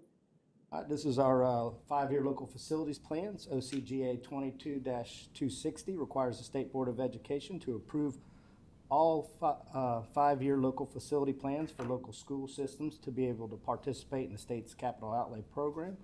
This is our first of probably the next few board meetings where we'll be bringing those schools to you guys. Any questions? Said, I'm trying to monopolize here, but for the new board members or newer ones that haven't ever seen this, because it's 5 years, many of your districts had never come up. There is quite the file down there on what these facility plans are, what they really mean, what goes into those. If you've never looked at one or talked to our facility folks about what goes into this process, it's pretty interesting on what does. It's a lot. This is by law that they have to do it, but it really is a good exercise. Rusk, is there anything to your team? I mean, there's a lot on here, but anything that anybody is doing just maybe off the top of your head really innovative or really neat that some others aren't, or anything jump out at you? I see Sarah and Mike. Mike, are you on here? Yeah. Yeah. Rusk, I'm here. Yes. No, nothing out of the ordinary in any of these plans. They're the typical. There are some new construction. There's also your typical modernizations, renovations, those type things. But I don't know of anything that's extraordinary, out of the ordinary. Nothing made you say, wow? Not right off the top of my head, no, sir. I would say this, I think the largest increase or what we've seen, which comes from a couple of different buckets, is just school safety. No, I mean, schools have to take that into consideration. Yeah, how they're designed, how they're laid out. Yeah, that's, I mean, working with, we encourage, please work with your local, first responders, to make sure that that's there, and especially when you look at the amount of glass and what that looks like. We know what happened up in Tennessee, a little over a year ago.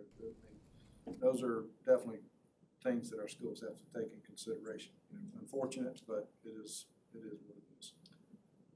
Now, I would encourage all of you to, if you want to get a good look at one, go visit a district and ask them to look at their 5-year facilities plan. They've all got one, they're required by law, as Mike said.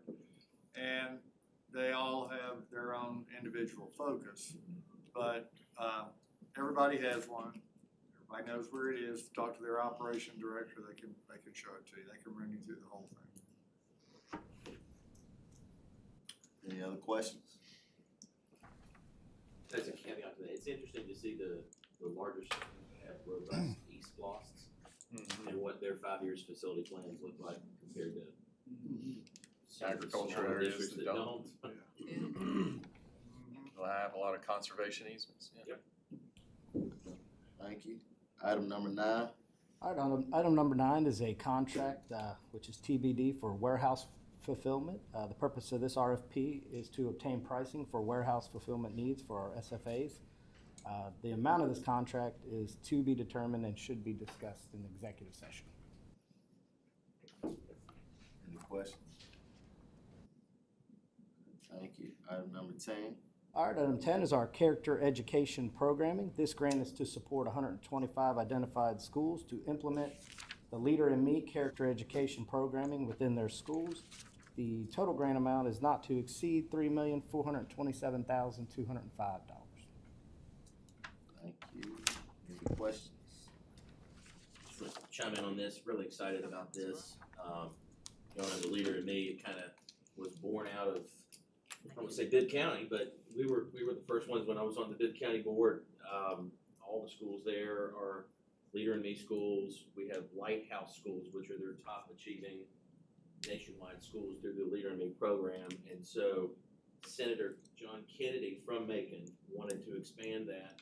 And it's exciting that they've been sending emails out trying to gauge interest from different systems and local schools that want to do it.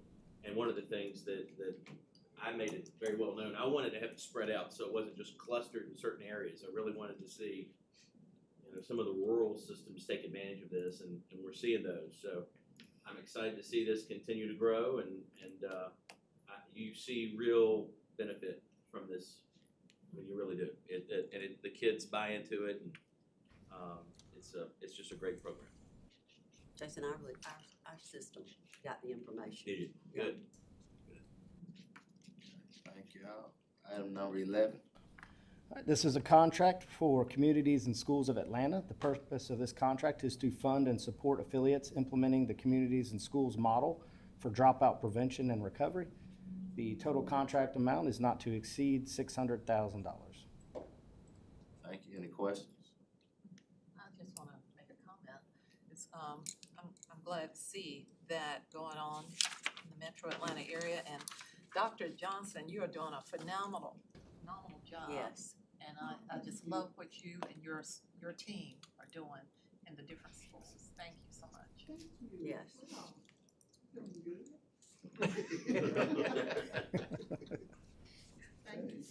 Item number 12. All right, item 12 is a contract with Reading and Math, Inc. With this contract, AMPAC will provide tutoring services through the AmeriCorps Math Corps and Reading Corps programs, providing up to 200 tutors and serving up to 5,000 students. The total contract amount is not to exceed $3 million. Thank you. Any questions? One comment. Again, thank you, Dr. Johnson. And looking, as I was looking through this, I thought about Mike and Helen, math and reading. So I'm sure it will, it's something beneficial for our students. Everybody needs to read and everybody needs to do math, and it will also help, accountability in the 3rd and 5th grade for our students. So thank you. Thank you. Item number 13.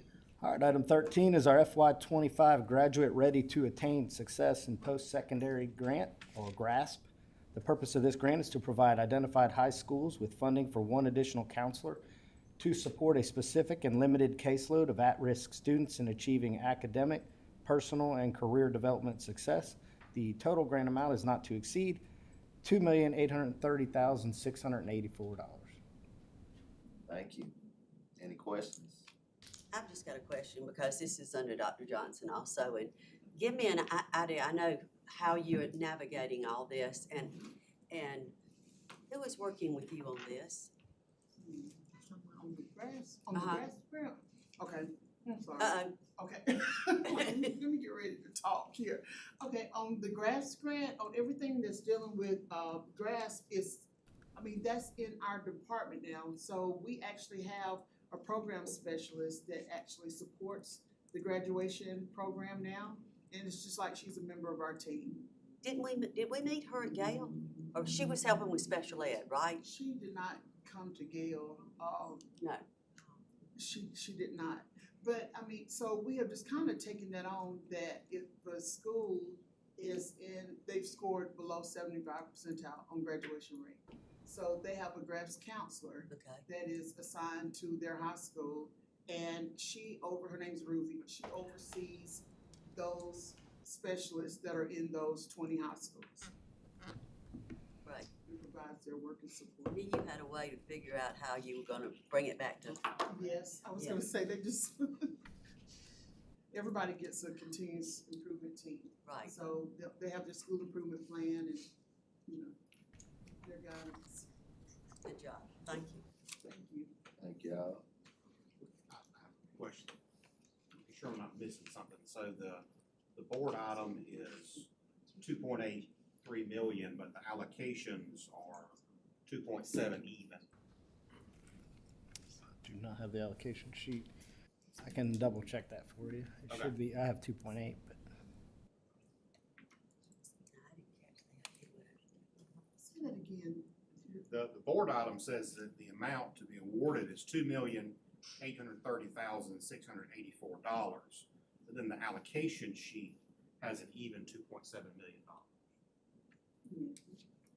You're talking about the reading and math right now? Grass. Grass.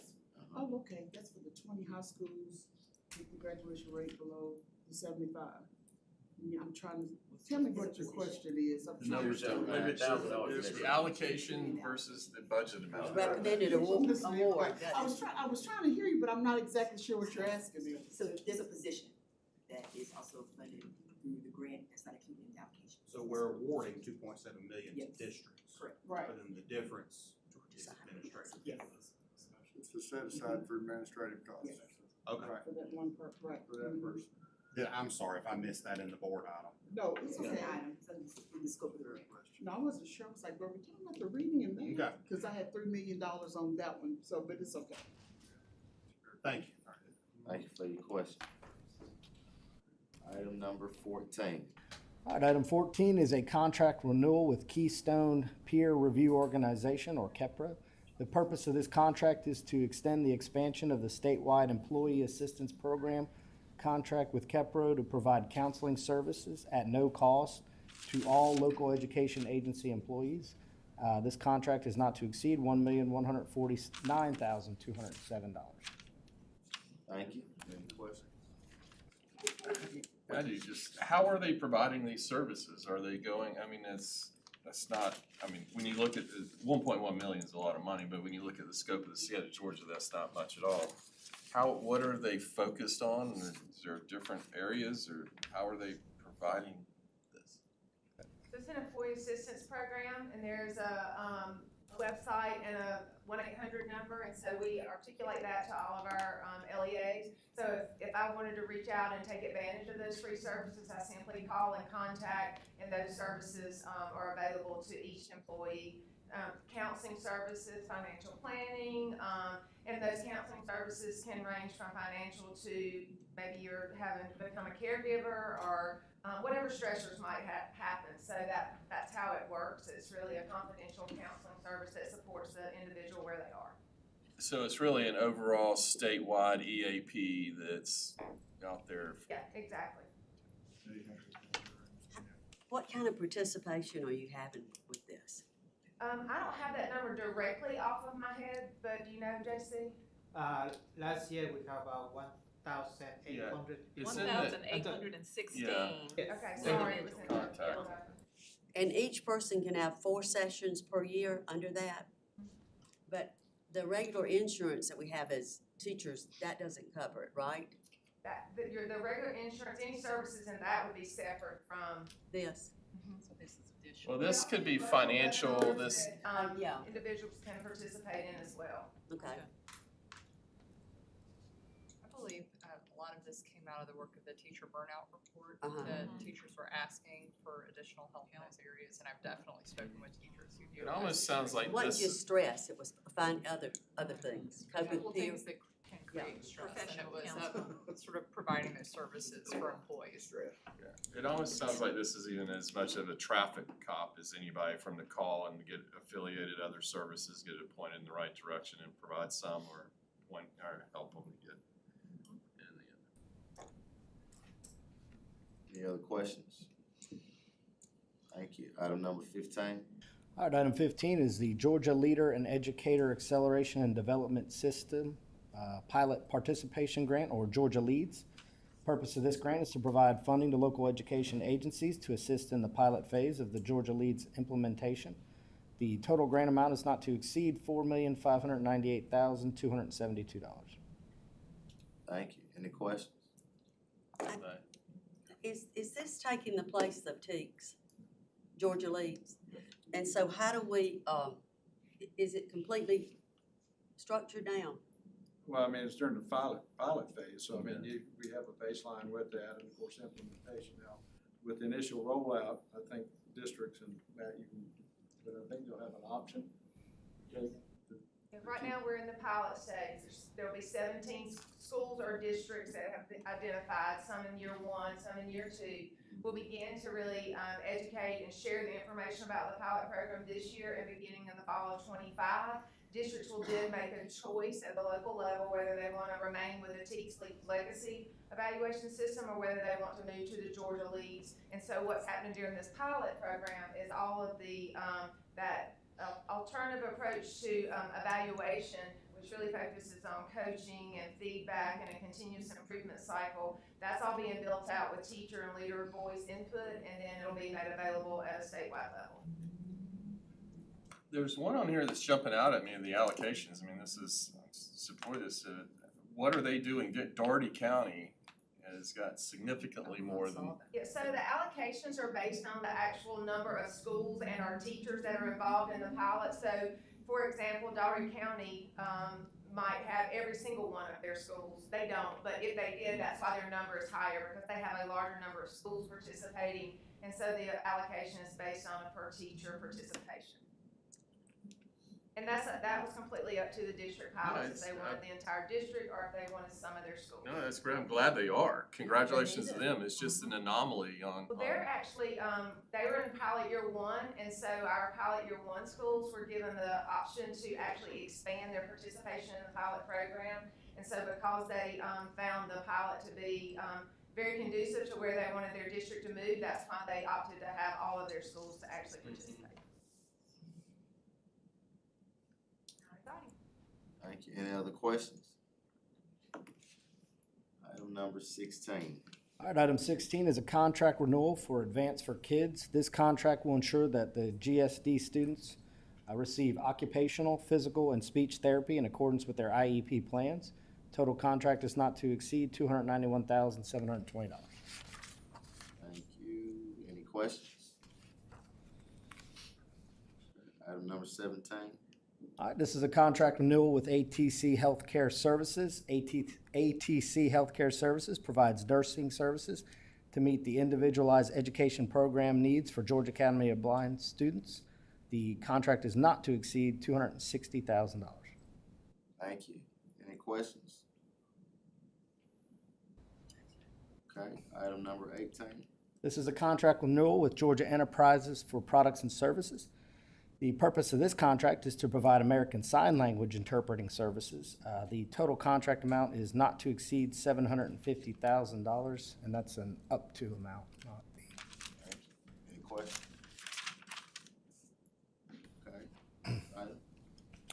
All right, our next item is our FY25 Smoky Powell Center Plan and Budget. The State Board of Education must review and approve the Smoky Powell Center Plan and Budget in advance of each fiscal year. The amount for the plan and budget is not to exceed $360,500. Thank you. Any questions? Just again to, if you're not very familiar with Smoky Powell or what it really is, there in the e-board is a very brief overview of the mission and the overview. It just shows too what a few dollars, I mean, it was a lot of money, but how it's been sustained and the number of kids and it's made a difference for that have visual impairments in the state of Georgia and how impactful it can be. So there's a little bit in there. There's a lot more to it than this, but I would just encourage you to take a second and read a little bit more and find out about that. It's really amazing story of what, what Mr. Powell did for the state. How long has that been going on? Since 2006. Yeah. Okay. And they I still knew- have. And they still, in the still funding, have- yeah, Mhm. amazing. Thank you, Mr. Royal. Any other questions? All right, item number 20. Item 20 is a contract amendment with College Board. The number of 10th grade students who tested on the preliminary SAT and National Merit Scholarship qualifying test was higher than expected, requiring 18,805 additional exams.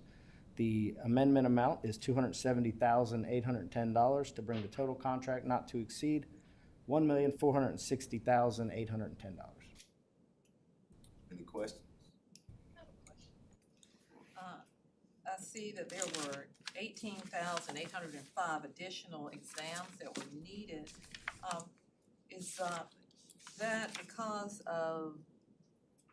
So the College Board administration of that test has gone online, so it's digital, so it's actually increased the window of testing to a month, where previously when it was an on-site, in-person testing, there was 1 day, and if kids weren't there that day or whatever, variance could happen. So that's why, I don't have any hard data to prove that, but that is what we think is, that's what's driving increased participation. Okay, because I looked at that number, I said, that's a significant number. Okay, yeah, so outlier, thank you. Well, the goal, there also has been a shift for a couple of years, universities weren't requiring this exam as part of their entrance requirements, and some are going back to it now.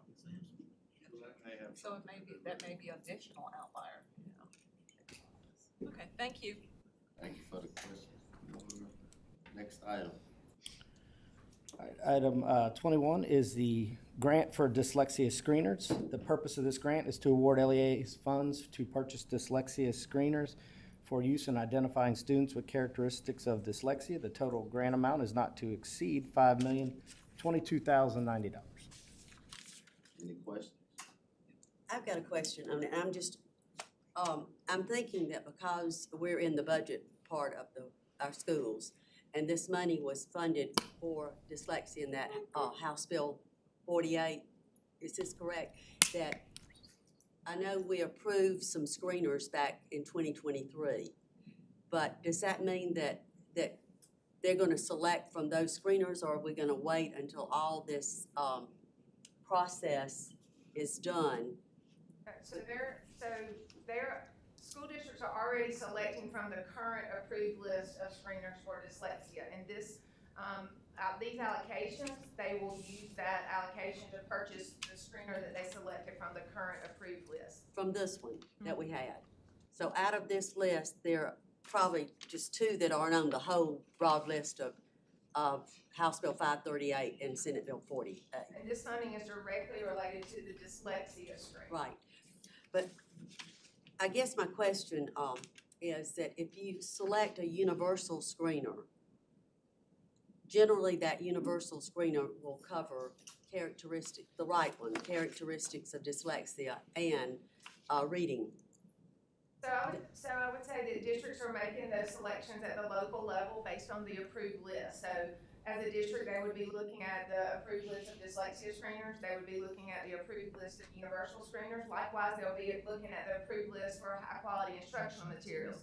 This particular funding and allocation is directly related to the dyslexia list, but you are correct. Districts could make a choice that one screener that they select actually satisfies the dyslexia screener requirements and the universal screener requirements. But at the end of the day, this funding is directly related to dyslexia screening. They select the one off the list for their LEA, and these funds will be utilized to make that purchase. I understand that, and what you said, I'm assuming that y'all are out there supporting them and giving them data on how to make these correct choices, because I appreciated your remark at the last meeting about the screener. It absolutely is necessary that we get it right, because it does deal with the diagnostics and it does deal with the resources that align. And Stan, you made that statement, so. And I stand by that. And I don't want to get out ahead of the work that April and Jennifer Lindstrom and Amy Denti are doing with this initiative. But since we now have a year to get this list of screeners in place, it's my understanding that the Deal Center is recommending that we reopen the proposal. Right. And so that as districts are making decisions about the screeners that they use, that we don't just limit those choices to the ones on the current list. Because there are other vendors out there that may have missed that opportunity to get on the list. There may be some vendors that didn't get on the list at first that want to another shot at it because they've made some improvements to streamline or improve their product. And also we want to take into consideration what screeners are currently in use now that we're getting some data about that. So and we need to do that in a timely manner, because even though we have another year before districts are required to use one of five, or I think the current's 5-1, which must be offered free. Right. Those districts need to know what the list is going to be by December of this year, because that's when they start the budgeting process. So although this is just getting off the ground, and I don't have a lot more detail to you, I do know that the Deal Center is looking at another round of review for screeners that meet all the characteristics of 538 and the dyslexia bill and all the other things, so we can make sure that districts have the widest number possible of options, and then they have the time to implement and train and all that. So, I probably got a little ahead of staff on this, but being on the council, and it came up, so I'm just telling you where we are. But we're at the very beginning of that process. And I appreciate that, but what I'm understanding us to say now is this is based on this list, and also that DOE with y'all, I know we've been online, on conversations where Jennifer has had these talks and with the different districts, and she's also given a rubric. So my point of saying this is just to make sure that those things are still in place, that people are working to give out the information to the districts so that everybody understands the key elements of what we're saying. We have a monthly dyslexia and literacy technical assistance. We have a monthly collaboration with GACES the Friday after every board meeting, and then we meet with our RESA network partnership and heads together every 2 weeks, which is an online call. And I would say 75% of the conversation and collaboration that happens during those sessions focuses on literacy, and so it's continual collaboration, conversation, talking about district sharing, what they're selected, why they're selected, and then certainly we just continue to troubleshoot and provide support and answer questions as folks are making decisions at the local level. And that was kind of my point of asking that, because I think it's important that people know, and they know where we are, and these buckets are out here, and we've moved another bucket a little later, but still it's the same mission to get kids screened, and we don't need tons of screeners to do that. And I appreciate the effort that Amy and Jennifer are putting in on that, because I've jumped on a couple of those when I've had time, and they've been great, informative. And as that look you gave us earlier, I know, you're out there saying it a million times, but it's funny how it doesn't get out like it should, that people know that there's a lot of support and help out there, and people know the importance of getting this screener right. Because if you don't get this right, if the red flag doesn't tell you what you need to know, it's the right red flag, then we're gonna miss the boat again, and it's important to make sure our kids can read. So, okay. Thank you, Heather. Any other questions? Discussion? All right, next item. All right, item 22 is the contract renewal with FY '25 for computer aid. The purpose of this contract is to provide temporary IT staffing to assist in the development, maintenance, and enhancement of all web-enabled applications. The contract amount is not to exceed $10 million. Thank you. Any questions? Next item is a contract renewal for our FY '25 Board of Regents K-12 network. The purpose of this contract is to provide internet access for all Georgia LEAs and Georgia State schools. The contract amount is not to exceed $4,810,207. Thank you. Any questions? Okay, next item. All right, this is a grant for Safer Georgia Schools Round 3. The purpose of this grant is to create safe and healthy learning environments for all students. This total grant amount is not to exceed $5,515,052.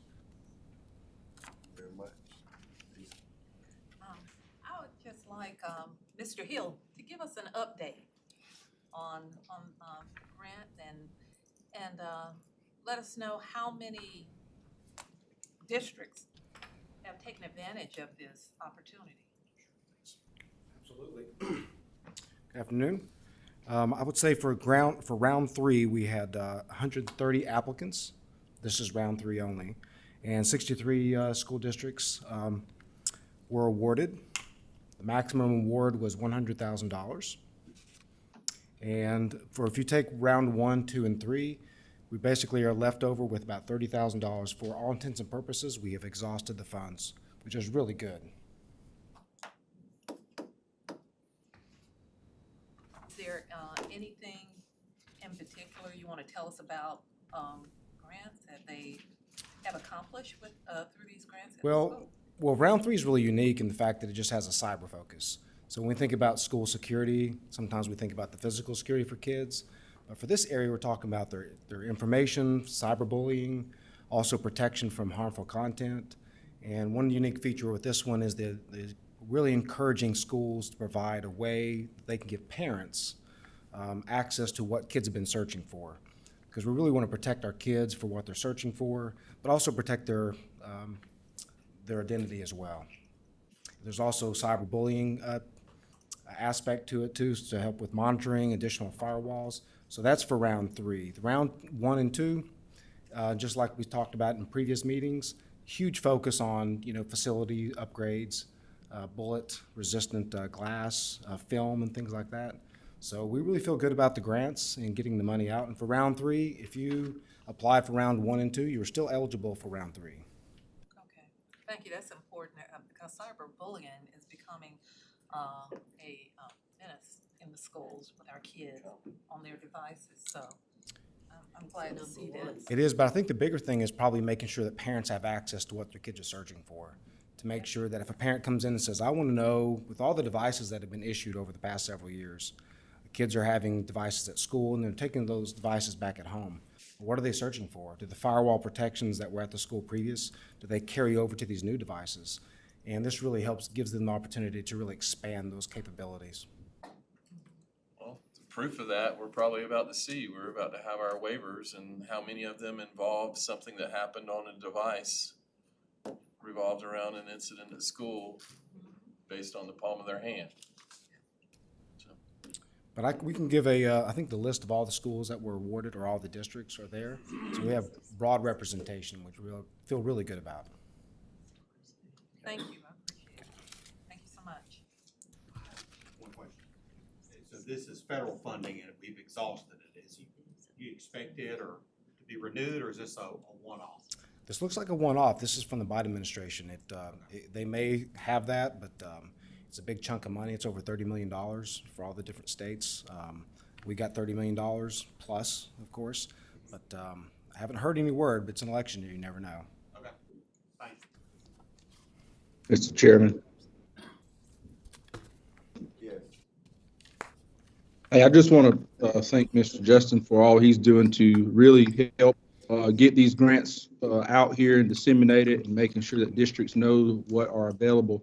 With the grants that have already been issued, I have seen a lot of improvements throughout the state and some of the school districts in my area who were awarded those, and they're doing a great job of utilizing those things and making upgrades to facilities as we speak right now.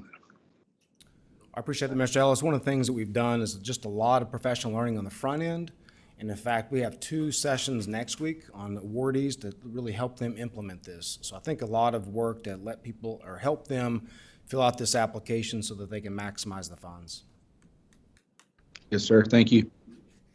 I would tell you some other things that have come out of this too is the thing for gangs, you know, the programs that the systems have been putting in for That's right. gangs. Not just bullying, but gangs, and it's really to protect children at a younger age, because they're finding these kids are in elementary schools, That's right. some of them that are, so, it's a lot of good.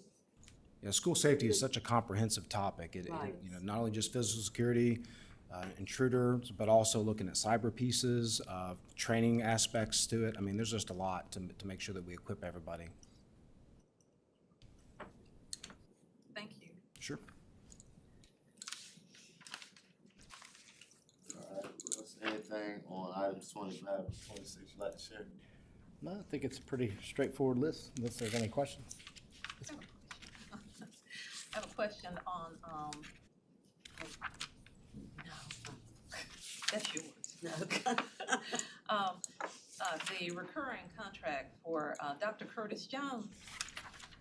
I know he was working with the completion schools and wanted to find out if there's an opportunity for him to come and share with us information concerning completion schools at one of our board meetings very soon. We'll reach out to them. Okay. And I have another question too, one more, and then I think Helen's gonna go to hers. The hearing officers, is Ms. Stacy Superdrake on? I wanted to find out. I am. Hi, how are you? Good, how are you? I'm doing well. I see the recurring contract for the hearing officer, and I'm not sure if everybody here on this board has even had an opportunity to meet the hearing officers in person. Is there opportunity for us to be able to meet them? They hear these decisions and all and give us all of this pertinent legal information, and we just like the opportunity to be able to meet them. Of course, I can certainly arrange for the hearing officers to meet you. Okay, thank you very much. I appreciate that. You're welcome. I was just gonna piggyback off of what Lisa asked about Curtis coming, because there's some chat that of the money that was also given to him to help start bridging other schools in different communities. Just probably get an update on where we are with that too. Sure.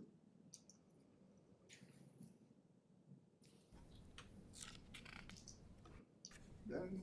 Anything else? I think that's it. Looks like we got through items 1 to 26. Then moving on to the consent agenda. Okay, and I know that there was some discussion about item, I think it was, We pulled one.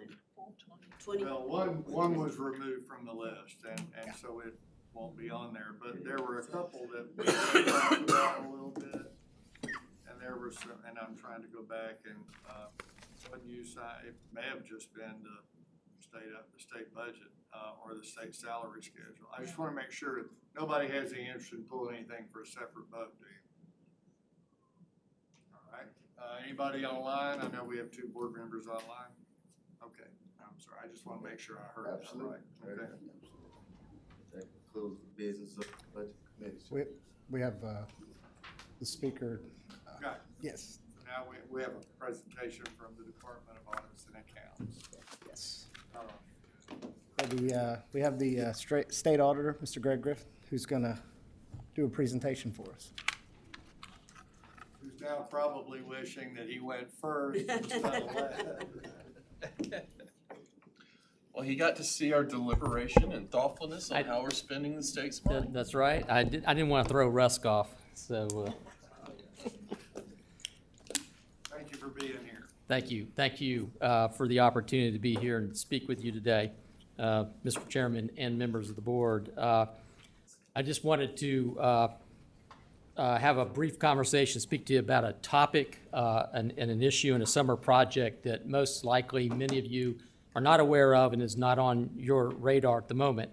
And it's a project, an opportunity that's going to seek your participation, your collaboration, and your input, hence the reason I'm here for today. This is sort of a save the date, if you will. Notice that there's going to be an event sometime this summer, and that I want you to save the date, and we'll send out the formal invitation sometime here in the near future. But I think it's a timely topic that I'm going to talk to you about, given the rapid pace of change and complexity in our financial accounting standards area and the declining availability of accounting and finance professionals across the state and the country. I heard y'all talk about pipeline issues. I assume that was teacher pipeline issues. We're also experiencing pipeline issues when it comes to accounting and finance folks and CPAs. There's a definite trend line in the wrong direction going down. So we're seeing that as well.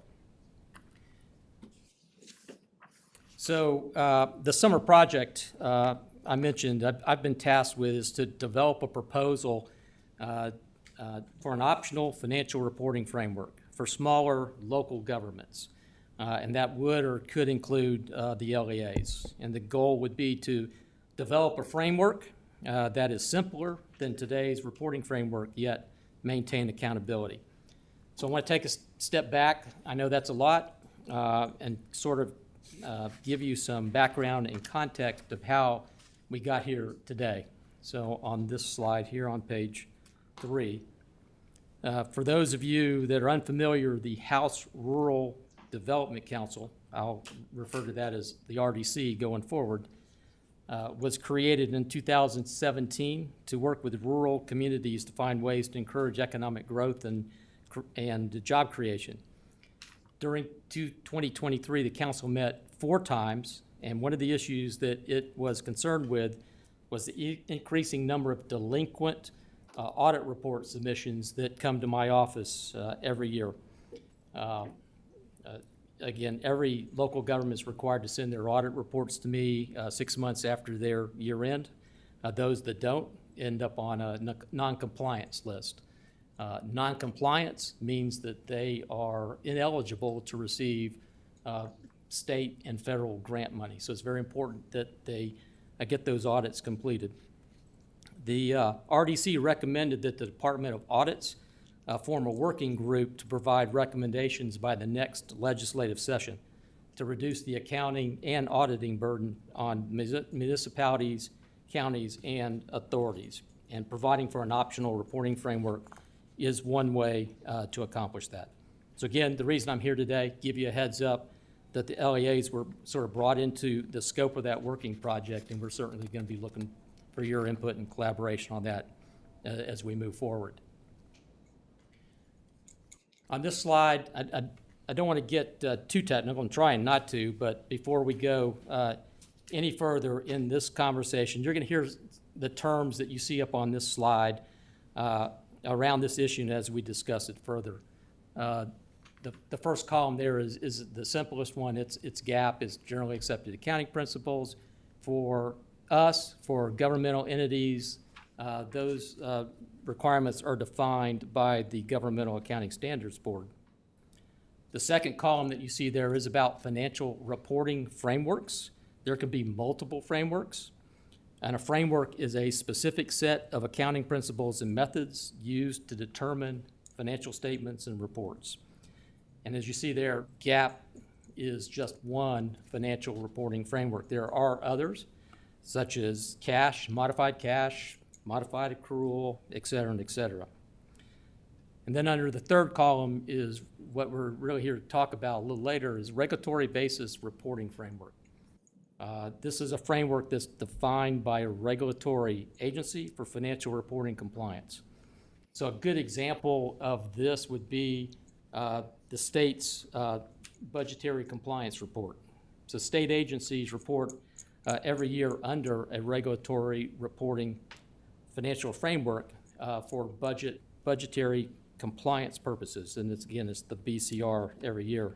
That basis of accounting is modified accrual with encumbrance accounting. So again, you can have variations of different types of accounting bases. And and that last item there in column 3, when it comes to LEAs, your DE 46, I know that's a technical term, could be a foundation for a regulatory basis of accounting framework going forward. On this slide, it sort of lays out some of the problems and issues that we're trying to solve. Financial report preparation is difficult, it's costly. Financial information that we see today in a lot of the financial reports is not as useful as it could be. And small governments and entities have limited resources and capacity. So over the years, the requirements under GAAP have increased significantly. Annual financial report preparations become overly complex with all the requirements, both the old requirements and the new requirements. And with complexity comes additional cost. Are the reports actually providing useful information? So much of the information you see in note disclosures today is sort of lost on the readers. The information is complex, it's technical, it's theoretical, and users don't really understand the purpose of the information and what it means. So as an example, why would you include 20 or 30 pages of notes on pension and OPEB disclosures when you can accomplish that in 1 to 2 pages? So looking for simplicity here. Lastly, smaller entities have limited resources and capabilities to devote to annual financial reporting. The key point here too is annual. This is an annual event. It's not monthly or quarterly, so it happens once a year. The level of expertise required by finance personnel to meet these GAAP requirements is becoming difficult to find. Again, there's a talent pipeline issue. And some of the entities are not able to prepare financial statements that are necessary for an audit. Thus, there are many entities that are paying for contractors to prepare their financial reports. And with that, there is additional cost and loss of expertise. I should go back and mention on the local government side, there are over 125 cities, mostly smaller cities, that are delinquent in their financial reporting. And there are a number of counties as well. Most of those, again, entities are on the smaller side, are much smaller than most. So again, last point here, the cost versus benefit of GAAP reporting is actually becoming questionable. So how do you address the issue? And again, one way, as I mentioned, is to provide this optional financial reporting framework for small entities. Again, one that is simpler and less complex. For private sector entities, the FASB and the AICPA, the regulatory bodies, they have created simplified reporting for smaller and medium-sized entities. Same can be said for nonprofits. However, the GASB does not have a framework or simplifications for small and medium-sized entities. And so this requires, and one way to address that is through this regulatory accounting framework. Regulatory basis financial statements are intended to balance costs and benefits of preparing financial information. They are also intended to ensure that financial statements and reports meet specific needs to the key users and also align with legal compliance requirements. So again, as noted on the bottom of the slide, their accountability would still be maintained under a regulatory basis of accounting.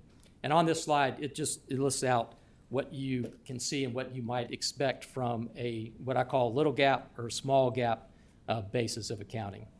On the left side of the slide, you'll see you wouldn't have to have your government-wide financial statements. You may or may not know there are 2 or 3 sets of financial statements that are included in every audit report. Under a regulatory basis, you could eliminate those government-wide financial statements. You could eliminate or would not report your long-term assets and liabilities. You would just report your fund-level financial statements, much like your DE 46 today. Many of the audit findings that occur are around the financial prep and around the journal entry process to convert your fund-level statements to full GAAP. And so if you were to move to some sort of optional again, regulatory basis, you would eliminate a significant number of audit findings that many of the smaller entities have. Let's see. Again, as I mentioned earlier, note disclosures could be reduced depending on the topic, certainly on the pension and OPEB side as well. And so, again, you can see some of the other benefits there on the right-hand side. And so what's next? As I said, the council has recommended that the Department of Audits form this working group this summer and come up with some recommendations, again, to reduce the burden. We're putting our plans together now. Again, we'll send out the formal invitation later, soon. But I can envision over the summer, we're going to do a lot of outreach, seeking input from a variety of the stakeholders that you see there. We'll collect data on what other states are doing. There are a number of states that have this regulatory framework in place for local governments and school boards. But we'll capture all that information, kind of boil it up, and try to come up with a recommendation for the legislature as we approach the next session. And we certainly look forward to working with you all as we work throughout the summer. And that's sort of what I have today, and I'll be glad to take any questions. No. So I'm also a mayor, so we deal with this. I'm a small city. Yep. Our auditor retired because, in her words, she couldn't keep up. Right. With what was required to do government audits. So she did all the governments in our area, and everybody went scrambling. We bid it out. We sent out 7 letters for people to bid on the audit. 2 responded. Only 1 responded they could do it on time. The other one responded that they could do it, but it would be late. So we got 1 bid back. It went up 300% from what we were paying before. So there is a real world cost. Yes, there is. That is affecting governments in Georgia. So I'm glad to see this. I have a small staff, and it is a challenge. Yep. It is a real challenge. So I'm glad to see it. So thank you. Thank you. I mean, Matt, you hit it on the head, because the biggest thing is, as far as being the, I guess, resident budget geek of the board, is the biggest issue is capacity. And it's not just capacity in the schools, where many of the issues that we've dealt with over the years, where we've had to bring districts in, finding staff to prepare. Smaller entities don't have that staff, and you've got somebody wearing multiple hats. And now it's changing. I mean, I think it's changed for the better. And part of the sell is, and it's not just the sell, is if you do this, it'll streamline things and the findings will be less. And that, I mean, I guess part of the the question that you can't answer yet because you're gonna be putting together the working committee, how to get this out to the districts. And I imagine this is going to be a big topic at the Alphabet conferences coming up to do that, because it's my biggest question is, you know, capacity. And I would, the focus initially is on the smaller entities. Yeah. Okay, where the capacity issues are. The other key word so far in here is optional, where it's not mandatory in terms of how you would roll this out and implement it. And here's what I really wonder, and I worry about. You know, Georgia's a local control state. We have a lot of districts that are audited by your team, but we also have districts that choose to use an outside auditing firm.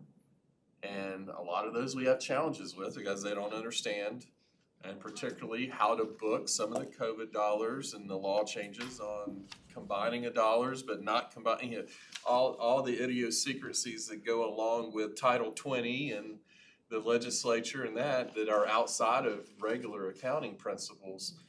How many of those accounting firms are suited to be able to handle this? As Less and less. I'm not gonna go mention names, but there's a few that are struggling hard enough without this versus having this. So, If I may. yes, please. So, as I would again envision how this would work, all would be recommending or suggesting is dropping off the full gap entity-wide financial statements. The fund level financial statements that are currently there today would still be there today. So it's not like the auditing firms, or you're not going to be putting any new requirements that aren't already existing. You're actually carving things out.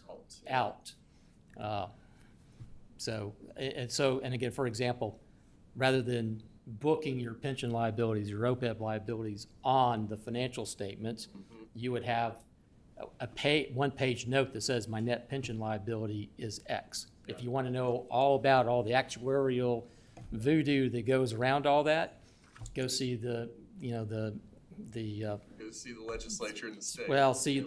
see the retirement system. Yes, a formula. Go see the retirement. This is the amount given by TRS. Gave us this amount. It's an allocation, so you can see all that information. It's a formulaic amount that was given to us by TRS.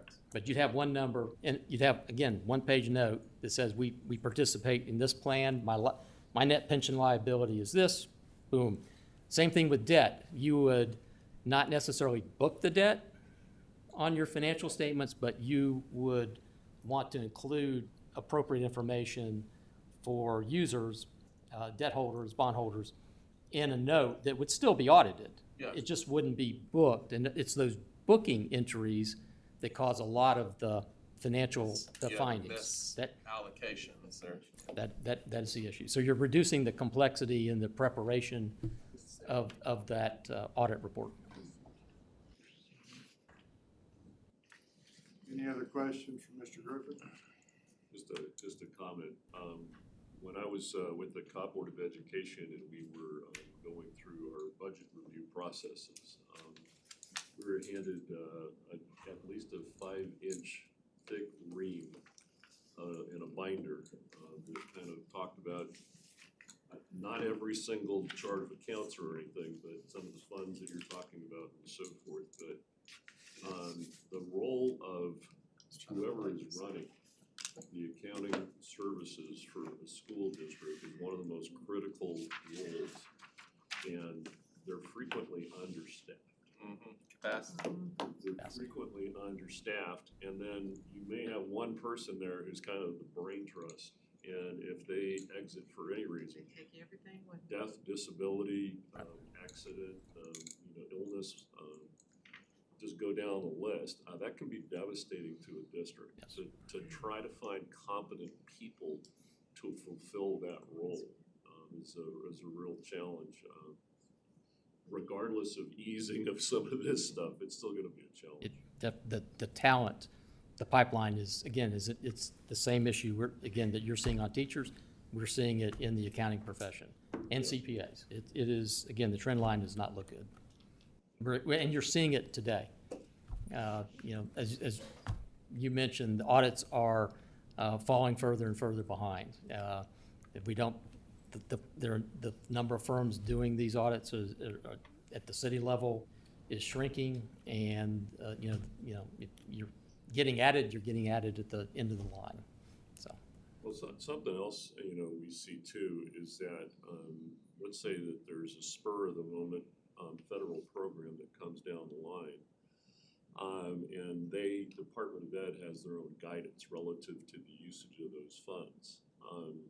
I know that Godot is reticent to, basically provide any further guidance that may be outside of that, just because they don't want to be on the hook for providing some advice outside of what is authorized by the federal government. They're running around too. Right, but again, a lot of your federal funds that are coming down have very specific compliance audit requirements that the feds are telling the auditors to go look for, so. Any other questions? Thank you very much for this update, and I'm sure we all are gonna look forward to these changes, and hope it'll help some of our struggling LEAs with their work. Look forward to the collaboration, partnership. Thank you. Thank you. Thank you. Mr. Chairman, any more budget items, or are we done? That concludes. All right. Thank you. We don't have any action items for state schools, but I'm gonna turn it over to Mr. Downey, because I think there's somebody that we want to introduce. Thank you, Mr. Chairman. I will turn it over to Mr. Matt Jones at this time. He has some exciting news and an introduction to make for us. Yeah, good afternoon, everyone. It's a pleasure for me to introduce the superintendent's recommendation for assistant at the state schools, Miss Leslie Jackson.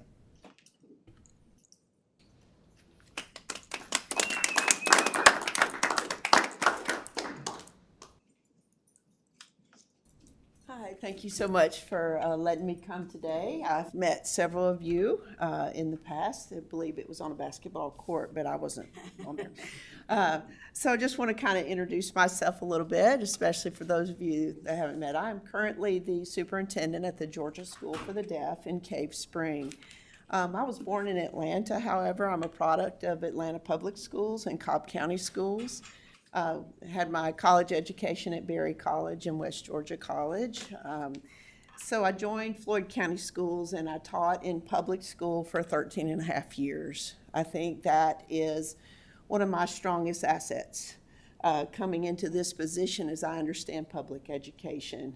We sometimes live on the island of Georgia School for the Deaf, or Georgia Academy for the Blind, or Atlanta Area School for the Deaf, and don't quite understand the big picture. So I'm happy to be a product of public schools in the state of Georgia. I joined the Georgia School for the Deaf in 2009 as a teacher. I'm a secondary mathematics teacher, so a unicorn, if you will, especially. I'm also a unicorn that signs. And so it was a great opportunity for me to come into deaf education. And I came in with, of course, a focus on students, which is what all of our focus, of course, should be, I think.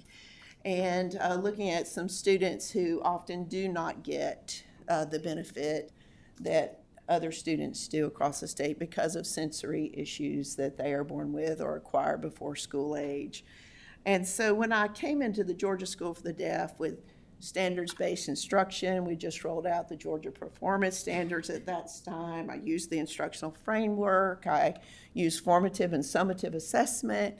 And I looked around at my peers who had not, in fact, gotten the message. Not their fault. It was just the way that it was at the time, is that state schools weren't up to the same par as public schools in the state of Georgia. I was moved into the principal position at the school, mainly because of this knowledge that I had of how schools run. And after about a year, our director, is what they were called at the time, was terminated. And so I fell into this position as the superintendent of the schools. we've made some great progress, and I'm really excited about the things that are happening there.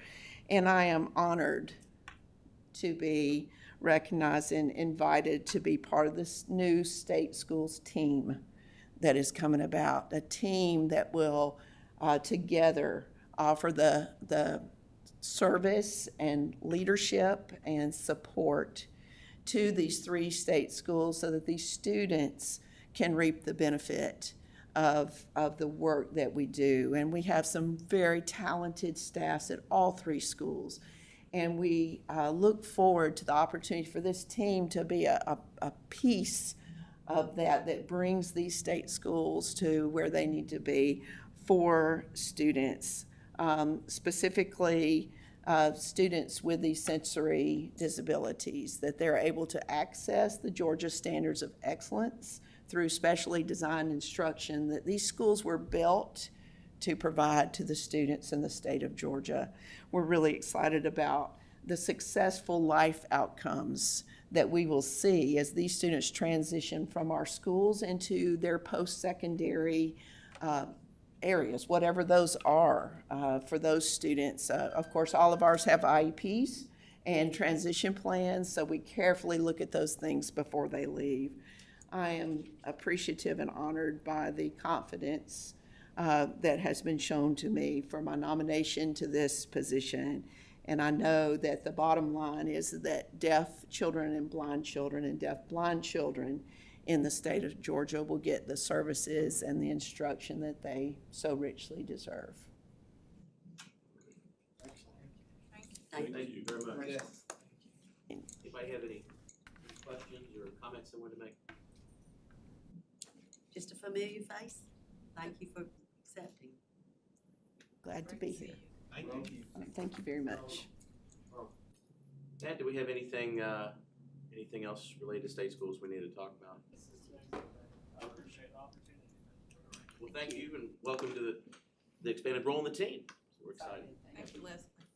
And Mr. Chairman, that concludes the State Schools Committee for the month. Thank you very much. For those in the audience, we're going to, I'm going to entertain a motion in just a minute that we go into executive session. And to save you the worry about what we might do after we come out, we're going to come out and adjourn from executive session. We're going to exit executive sessions, and then we're going to adjourn. There will be no further business or committee meetings today. I just wanted you to be aware of that in case this executive session runs a little bit long. But at this time, I'll entertain a motion to go into executive session for the discussion of personnel, student appeals, and bid proposals and pending litigation. So moved. Second. Motion and a second. All in favor? All opposed?